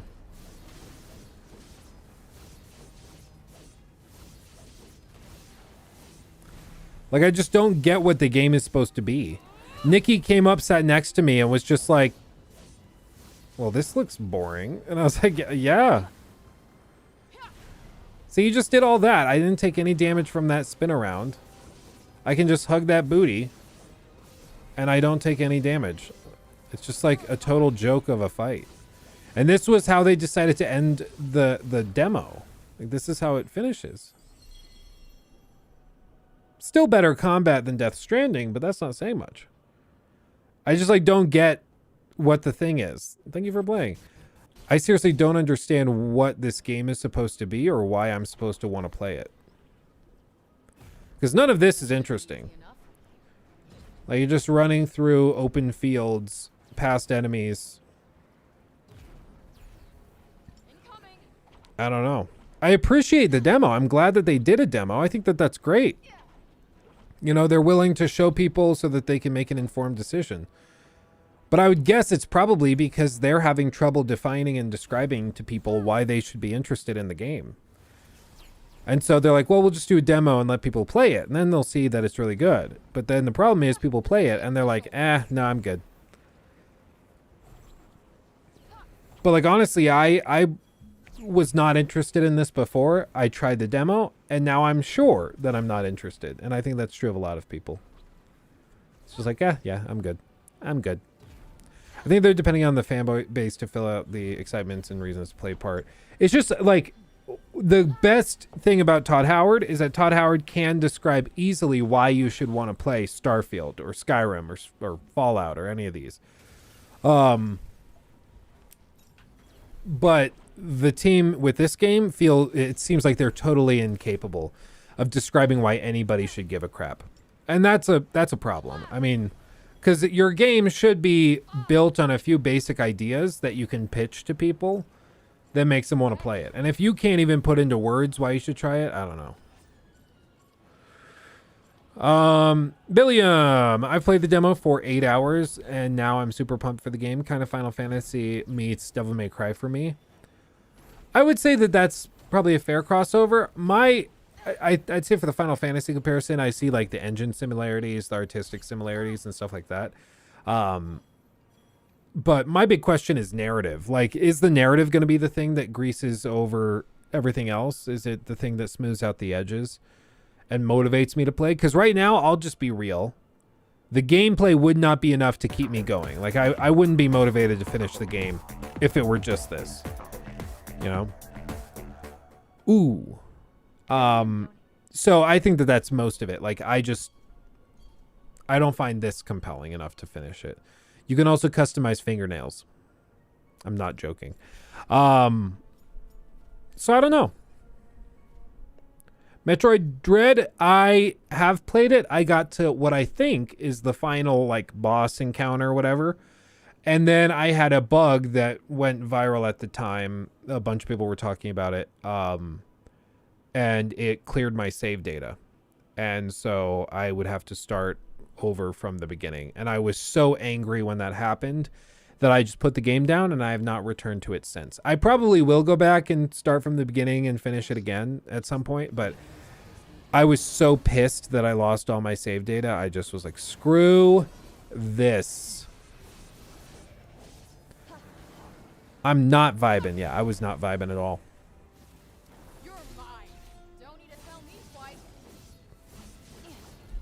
By the way, just a moment of appreciation, guys. Like, crazy donations today already. A few new members as well. Like, you guys are killing me with kindness today. So thank you, everybody who's been generous enough to pitch in. I really do appreciate it. Let's see. Thoughts on... Sorry, I just saw Mike's comment. This game feels like if Chat GPT made a game. Weirdly, I know what you mean. It's like a perfect conglomeration of like 5 titles. But when you're like, so what is it though? They're like, it's those 5 things. I don't see what ties it together, you know? What do I think about Armored Core? It's like I said at the Game Awards. I'm glad that they're doing it because it seems to be the game that Hidetaka Miyazaki is really passionate about. I don't think he's passionate about like Dark Souls and Bloodborne and those games. I think he's mainly passionate about Armored Core. So I'm glad to see that he's going back to what he's really passionate about. But I have yet to see that. I've yet to see a reason to believe that the West is going to be interested in that game.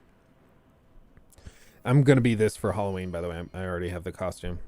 I had it before this even came out. I just happened to have that exact outfit.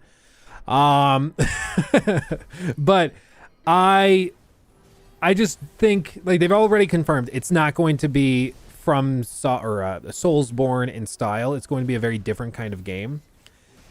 And for people who know Armored Core and know mech games and that type of thing, that's not going to surprise them. They're going to be like, great, yes, exactly, please, thank you.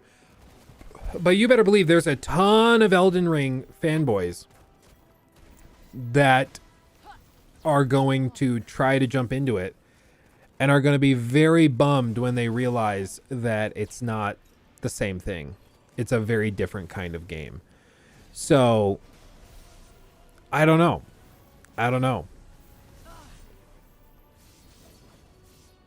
But we'll see. I think it's going to be good. I'm going to enjoy playing the game, and I think it's going to be interesting. If any game could introduce the West and get the West as a demographic really into mech style games, it would be From Software. So if anybody can do it, it's them. The question is just whether or not it actually does it, if the appeal is there. And I honestly don't know. I really don't know. But I don't think it's going to see the same crazy success that like Elden Ring saw. Hey, Forspoken could still get polished and end up being game of the... Sorry, I couldn't finish that sentence with straight face. I just... Whenever I hear a dev that cannot describe why you should play their game... I never said we're going. Or even what their game is. Same thing with, like, to be consistent. It's the same exact problem I have with Assassin's Creed Mirage right now. Nobody can describe what the hell, like, it's supposed to be. They say it's a return to the origins of the series. Okay, like, so stealth focused. Well, it's going to be stealth focused, but it's going to have, like, large open areas to explore. I'm like, All right. like, I just need you to, like, be clear with what this is, you know? They seem allergic to it. Does anyone know, okay, real question. Is there a product out there that, like, you know those badge holders, the elastic ones that you can, like, zip out and then they slip back to you, you know? They're on, like, the tight wind, the badge windy things. How, like, do they make something like that for headphone wires? Where you, like, coil it up and then as you pull away, it lets the line out. Then you move back in and it tightens it back in. Is that a thing? Or is that our $1 million idea? Do we need to make that? Because, dear God, I cannot stand when this cable drops on the floor and then I run over it with the chair wheel. I don't know. Duct tape? How dare you, Brandon? How dare you? Mirage will be a spiritual success for... I mean, I would like that, but... Yeah, I'm going to patent that. I think at this point, it probably wouldn't be $1 million idea because everybody's moving to wireless headphones. The only people that are buying, like, big wired headsets are usually audiophiles, and audiophiles very rarely are moving around like a kid antsy for Christmas morning like I do in this chair. So it's probably just a me problem, but as an audio engineer, I'd buy this for $20. Okay. I don't know how easy that is to make, but I'd be down. 1% profit margin. Yeah, it's a product for a dying industry, but still. What are you going to do? It's like, you know, I guess, imagine I come out with a product for the Luke Stevens merch store at LukeStevensTV.com, where I come out and it's just like, yeah, so I created a really high-end, technologically advanced way to store your CDs and mixtapes. Everyone's like, I mean, yeah, it's cool, but like, why? I think that's what we'd run into. So I think it's just a me problem. Somebody on Etsy probably has like 3D printed something like that. Just get scissors and cut your cord to be shorter. Yeah, I could do that. Do I sell mugs with 16 times the details? Oh, Michael. You know. You know, didn't you get one? I think you got one. Michael's got one of the mugs. They're awesome. I saw FCB play the AC Last Verdict. Didn't seem too bad. I don't play mech games, but I feel...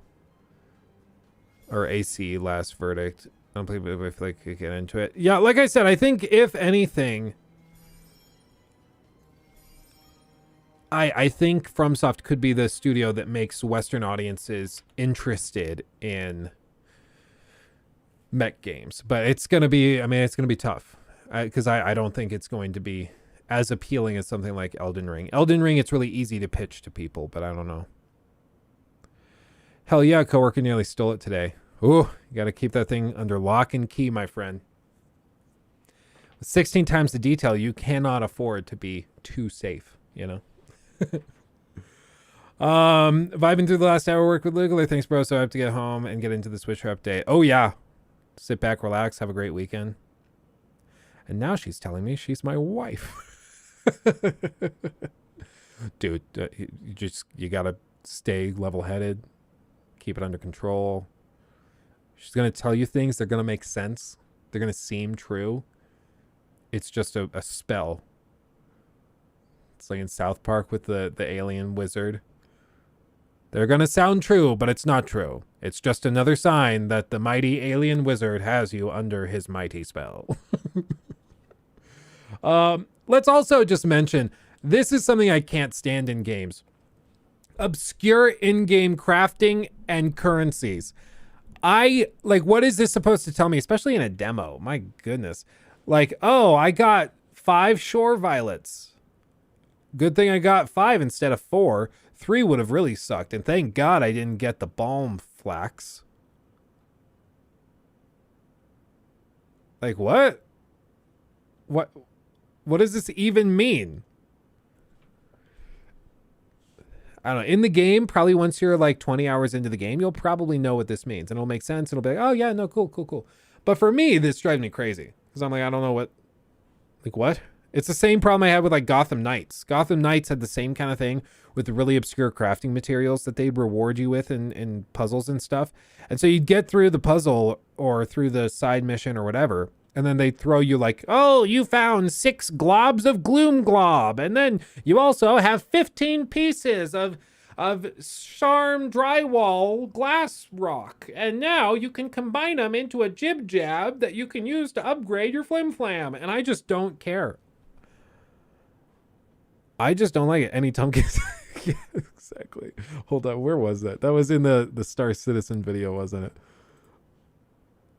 Is how you turn on. Jacob went AWOL on that. He went like totally AWOL. Hold on, let me do this. I'll do this camera. If you have not seen this video, Jacob just went crazy at one point. I was like, okay, we're gonna be in a time lapse. So Jacob just, oh, here it is. I was looking at, no, it was when we were looking at ships. Okay, I'll let this play. Look straight out of Guardians of the Galaxy right there. Boom. That's cool. Or this one. This reminds me of Star Wars. I don't know.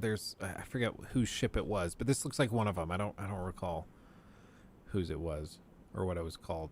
I'm not a Star Wars guy. The ship Luke was thinking of was the Millennial Falcon, owned by Dr. Maul, pictured here. The ship was first introduced in the companion book, Lego Star Wars: The Visual Dictionary, and was originally sold to Dr. Maul by Elmar Flegg for 32.5 Tumpkins. For more Star Wars facts, please describe what a breast looks like in the comments section below. You see, we can also buy little hover. This is right back into it. I had no idea. If anybody wonders, that's why I pay Jacob the big bucks, okay? Because I could hire any random video editor. You know, anybody can cut a video together. But Jacob will take a moment like this. Like I just said, I can't remember what that ship's called that looks like that with the hook from the prequels. And then he'll take that and he does that whole bit off of it. It's crazy. Yeah, Star Wars fans just had a stroke. Oh yeah, there's comments. There are comments below this video that are very funny. Yeah, need more of this. Jacob's the other main character on the Luke Siemens channel. Oh yeah, no, he's hilarious. He's been working his butt off to get the God of War Ragnarok video done, and I kept being like, I will bring in extra help. Rocky has been offering to help. I was like, I'll edit chunks of it. I'll do whatever. He's like, no. I got it. And sure enough, he got it. We hit the deadline. We had not his fault. I mentioned this to you guys. We had an issue with, it was a Spanish Let's Play channel out of Mexico. And they were randomly copyright striking tons of chunks within the God of War Ragnarok critique, specifically whenever we played like cutscenes. And it's because I looked at the claim, and it was because one of their players, or one of the people on their channel, it's like a 5 million sub channel or something, they did a Let's Play of God of War Ragnarok, and they, of course, like just played it and then let the cutscenes play, and they stayed quiet during that. And then they uploaded that as, you know, part 42 of the God of War Ragnarok critique or gameplay playthrough. And so then they just started copyright striking anybody who showed anything from that little bit. Hold on. I just saw it. Jack from 30 Rock. This one also, it's not expensive enough. I just, what am I, a farmer? I need something fancier. 1 million, 3 million. No. Yeah, Jack, it's a Tuesday at 6 p.m. Why are you wearing a tuxedo? It's after 6. What am I, a farmer? Of course I'm wearing a tux. So they were going through, they were copyright striking everybody that showed any tidbits of the game's cutscenes, and it was just majorly not okay. And like, I immediately appealed it. I was like, this is really not cool. And I'm sure it's like an automated system thing. I will say I've done a handful of these, so I know how to do it. Like, I know how to get YouTube to go, oh crap, and then to dismiss the claim. But there are very few people, I think, out there when you look at the broader community of YouTubers. I don't think many people know how to get that done. So almost certainly there were tons of people who got their God of War Ragnarok videos putting up and had them copyright struck by that company, and there's just nothing they could do. And that sucks, because they didn't do anything wrong. They just had to deal with some random bullcrap. But it's these channels, and then because it's a Spanish channel, they don't speak English, so your claim is immediately already, you know, that could take a month for them to respond. I believe they have a full 30 days to respond.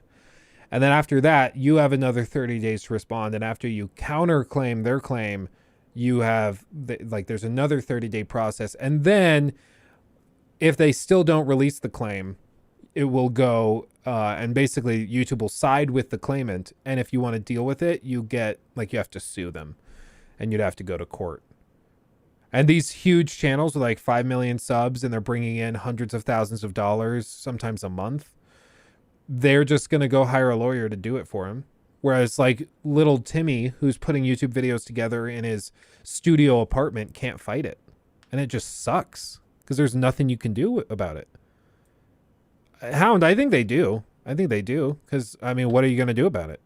Are you going to go hire a lawyer if you're a little, like a tiny channel? Only recently did we get to a point where I think that if we ran into an issue like that, where I would go and hire lawyers and get it taken care of. But that's very recent. Like up until 6 months ago, if there was or maybe even a year ago, if there were copyright claims, I usually would just have to deal with it. I was like, that blows. I'll try to counter. Hopefully they're going to be nice and take it down. But if they try to screw me over, I can't afford to fight it. And that blows. And part of it is because like for some of these big videos, it might take 6 months or a year to settle the dispute. And that type of time to not make any money off of a video you might have spent months working on just blows.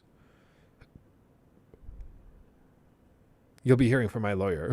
His lawyer is Jacob. Yeah, exactly. We'll get it settled. Yeah, Mr. Tumpkins, my lawyer. Mr. Tumpkins. What's that YouTube's channel name? They listed the lawyer's name, who I'm assuming did the claims. Well, oh wait, will this count as... Will this count as doxing if I say I won't say it then. It might. I don't want to end up with a Nadia thing.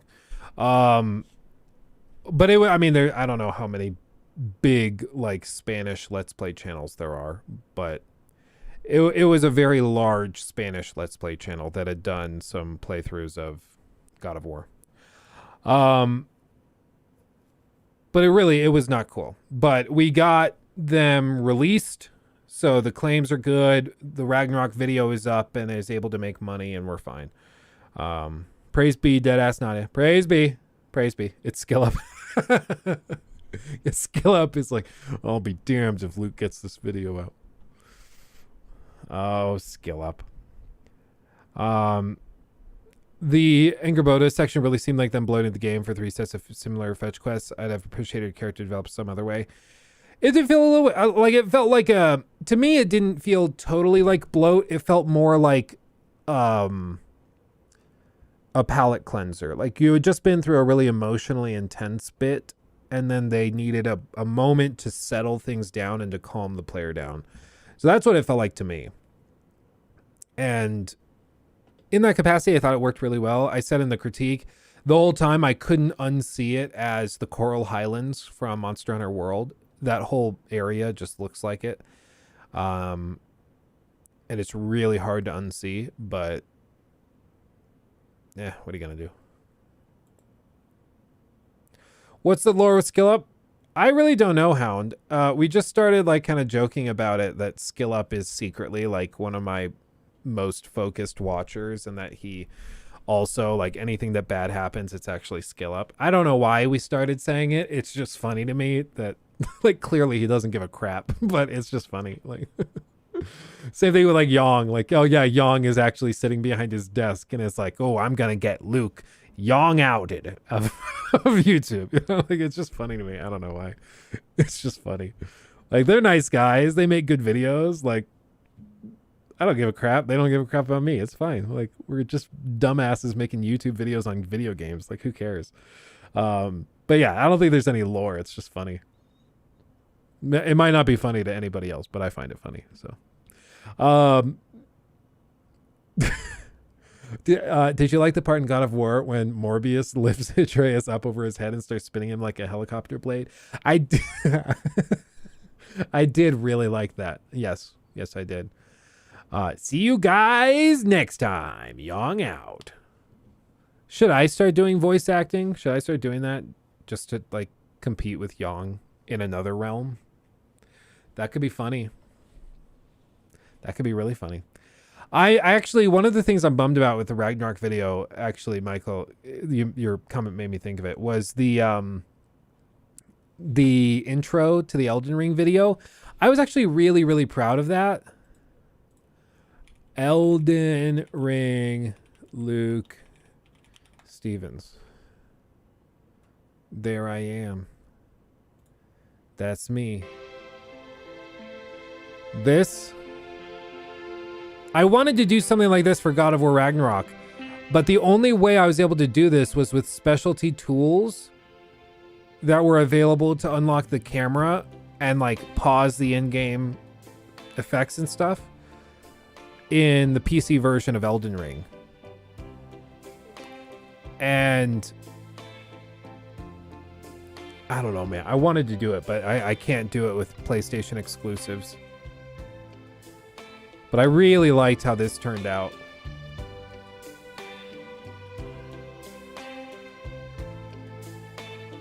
You gotta love After Effects.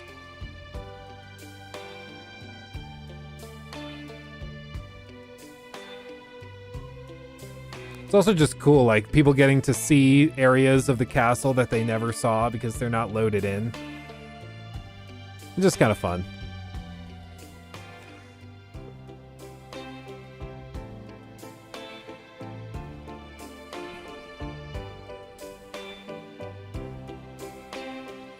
I had to zoom in the camera there a little bit because it clipped into the side of the mesh.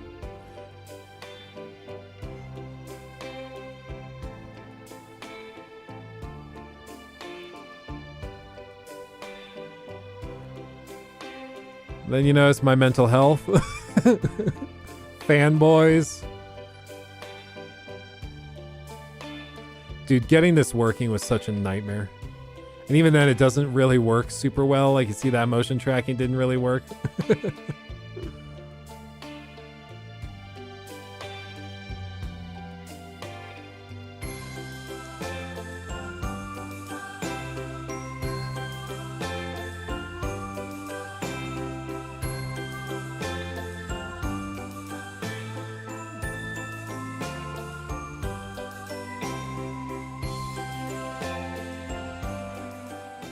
Like, did I need to do this?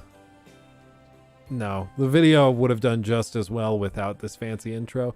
But you know what? I had fun while doing it. Luke, you're not a pro. You're slightly out of focus. Oh, that drives me crazy. Yeah, look at all those patrons. All stars. All of these lights died, by the way. These LED flame lights. I loved them, but they all died. I also really liked this basic setup for it because I had like the background. This is the desk in front of me that you're seeing. So the camera was like exactly behind me and then it shot this way. And I thought it was cool. It was like a cool idea for a different way of framing the video, but I don't know. I just made it all so dark. I do really like the way this turned out. I've actually thought in the last few days about moving the light back here to look down at me like that because I like it. I think it looks more cinematic that way. But how long did they last? I got them off Amazon and they lasted like maybe 3-4 months. And then I had them on timers, or not timers, like the auto switch. In case you haven't seen it, Alexa, turn off studio. I have it set to do this. So all of the lights, everything for the studio can be like, is all tied together. So I can turn it all on at the same time or all off at the same time. Alexa, turn on studio. And so it works great, but I think that particular thing just, I don't know why they're just crappy. Kanye. Yeah, go get me some fish sticks. Thomas, you're good, my friend. Oh, it's almost 2. Jesus. Time flies when you're having fun. Do y'all think AC Mirage will still have the RPG elements from Origins and Odyssey, or is going to do its absolute... my understanding is it will not have that stuff. It will go back to the roots. It will not have that. I don't know if you've answered this yet or not, but would you ever consider critiquing Nintendo games like Zelda Breath of the Wild, Mario Odyssey, or Metroid Dread? I've considered it, but Nintendo is so toxic with that stuff. I don't know if it I don't know if it makes sense to do it. Just being real. Like, it's so difficult to juggle any of that.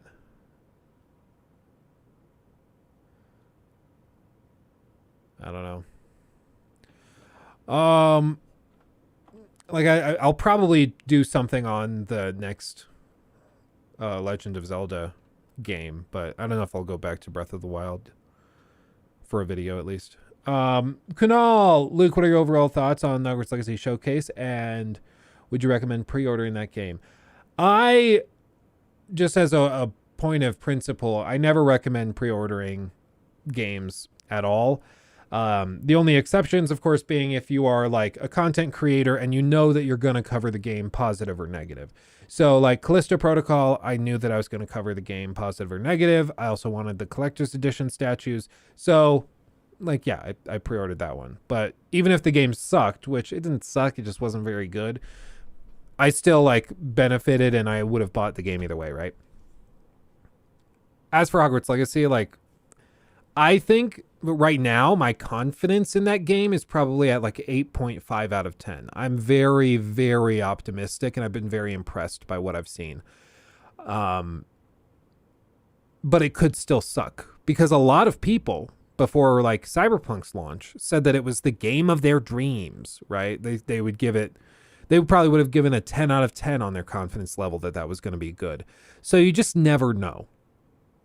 You never know. But like I said, I think the main reason people are primarily interested in Hogwarts Legacy is to be able to explore Hogwarts. I think that's the main reason, if I'm being real. I think it's going to be a $70 walk through Hogwarts game with a story and some combat and stuff. I think that's most of the ideas, or most of the reason people are super pumped for it. So, I just don't think it will be. I think it'll be good, and I think either way, people will be very happy with it. Even if it gets like 7 out of 10, 6 out of 10s in terms of ratings, it's still going to sell gangbusters. Let's be honest.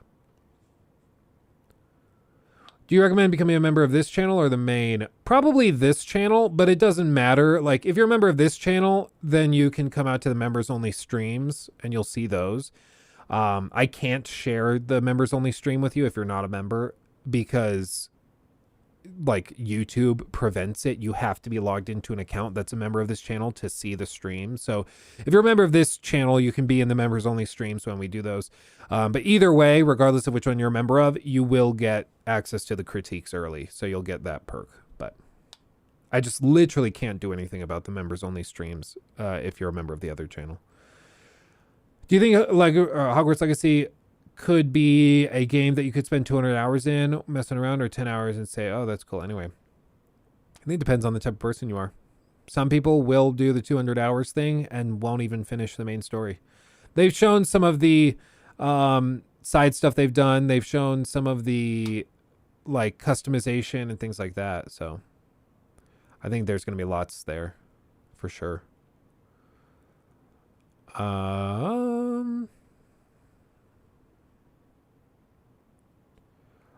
Would I ever consider a AC Syndicate critique? I did do one. It was like an hour long or something where I kind of ran through it. It was during like senior year of college or something. I'm not super in love with the video from what I remember. It also, I weirdly spent like a solid 10 minutes talking about how I didn't think Stark was that bad of a guy for some reason. So I would make the video very differently today than how I made it back then. But I did do a critique on Syndicate. I actually think Syndicate's one of the more underrated games in the franchise, if I'm being real. What about your OnlyFans? When's it launching? Where do I sub? Ooh, baby. We'll see how the merch line does. If it does really poorly, I'll be forced. Jedi Survivor? I think it looks badass. I'm very interested. The white borderline on enemies, though, still looks off. I am hoping you can turn that off. If you can't, I won't be devastated, but yeah, I don't love the white outline, but it's whatever. I just find it weird that they set such a lighthearted story in such a grim setting. Are you ever going to do a setup tour? I think a lot of people are into those behind the scenes type videos. I was actually talking to Jacob about this. We were trying to come up with videos we could put up on this channel that don't really fit in the main channel while we're off on vacation right around Christmas. So I'll probably film one of those for this channel, and it'll just be a really impromptu kind of casual handheld tour of the studio and just walk you through it. And I think that could work really well.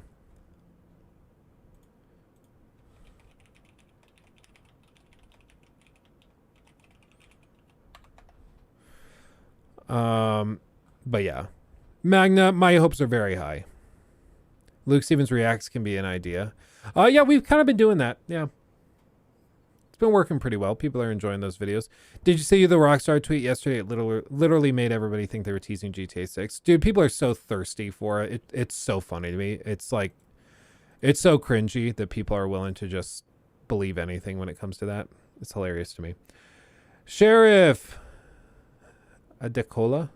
Sheriff Adekola? Oh, well, thank you for becoming a member, Sheriff. Much love. Thank you.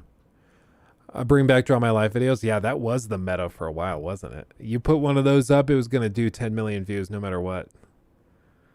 Those were all the rage. That was at the time when, like, it was all about Jenna Marbles. She was the queen of YouTube at the time. Yeah. Different times, different eras. But yeah, it's so funny to me, the GTA 6 stuff. It's just so hilariously cringy to me. Like, I get recommended TikToks and YouTube shorts and stuff from that guy that does all of the GTA 6 speculation. It's all his channel is. And it's like so toxic to me because he's just making stuff up. He's like, and it's been confirmed now that you'll be able to go and commit a crime, and then CCTV cameras will see that, and then investigators will work behind the scenes over multiple in-game days to track you down, meaning you have to then go and sell your car or change the license plate so that they can't track you. But you also have to worry about fingerprints now, which are also a thing in the game. So you can't touch walls or do something like that if you're not careful. You need to wear gloves on missions, and if you forget to wear gloves on missions, you could fail. I was like, you're just making stuff up. Like there's another word for that. It's called lying. But people eat it up. The video had like 5 million views. I was like, what on earth is going on? Why is no one calling him out? It's unbelievable to me. Alejandro, much love. Thank you. Love your videos. Keep it up. I will, my friend. Thank you. Thank you. Thank you. Just hope GTA 6 will finally let us become that dude from My Strange Addiction who liked cars too much. Yeah, Chase. Yeah, this is my car. Chase starts making out with the fender. So they do have CCTV cameras, Red Room. Yes, they do not have like background detectives that are like watching you and investigating you behind the scenes. And they also like, it's also just irresponsible to post things like that, because while that is like, there are things like that in the game or in the demos that we saw in the leaks, like there isn't confirmation that will still be there. Like there were whole sections of Ragnarok cut in the months before launch because they needed to get the game fixed up and working. Like, so it's just not that simple. Grand Theft Automatic. The bigger the lie, the more people will believe it and watch it. For real, Josh. Yeah. I mean, it's just it just goes to show you, like there's so many people out there interested in God of War or in GTA. It's ridiculous. Rockstar games are just built different. There's no concrete evidence that those were even plans. Exactly. GTA 6 isn't real and gaslighting isn't a term. You made it up. You're crazy. Gaslighting is not a term. I don't know where you got it, but you should probably go talk to a doctor because you're making stuff up. It's crazy, dude. I think you're crazy. Oh, goodness. Well, guys, I will call it there. It's 2 p.m. It's 2 p.m. Where I'm at. Have a lovely weekend. Relax. Take a breather. Go watch the God of War Ragnarok critique if you have not seen it yet. It's 4 hours and 20 minutes, 420, dab. So go check it out if you have not already. Make sure to sub, ring the bells, all of that stuff. And check out LukeStevensTV.com if you want like a hoodie, a beanie, or a mug with 16 times the detail. These do ship globally, by the way. So whether you're in Australia, if you're in Germany or Ohio, we can ship it to you. So check it out. Carl, thank you so much. Very generous. £5. Just watch your Ragnarok vid. Amazing. Thank you so much, my friend. I was so anxious and so nervous about posting that thing. I get that way every time one of these big videos goes up. I sit there.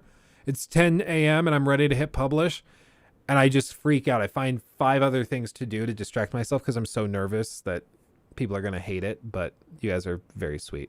You guys are very, very sweet. Anyway, much love, everybody. Thank you for making my life wonderful. I'll see you in the next one. We'll be streaming on Monday. I'll look forward to seeing you then. Hugs and kisses. Bye-bye.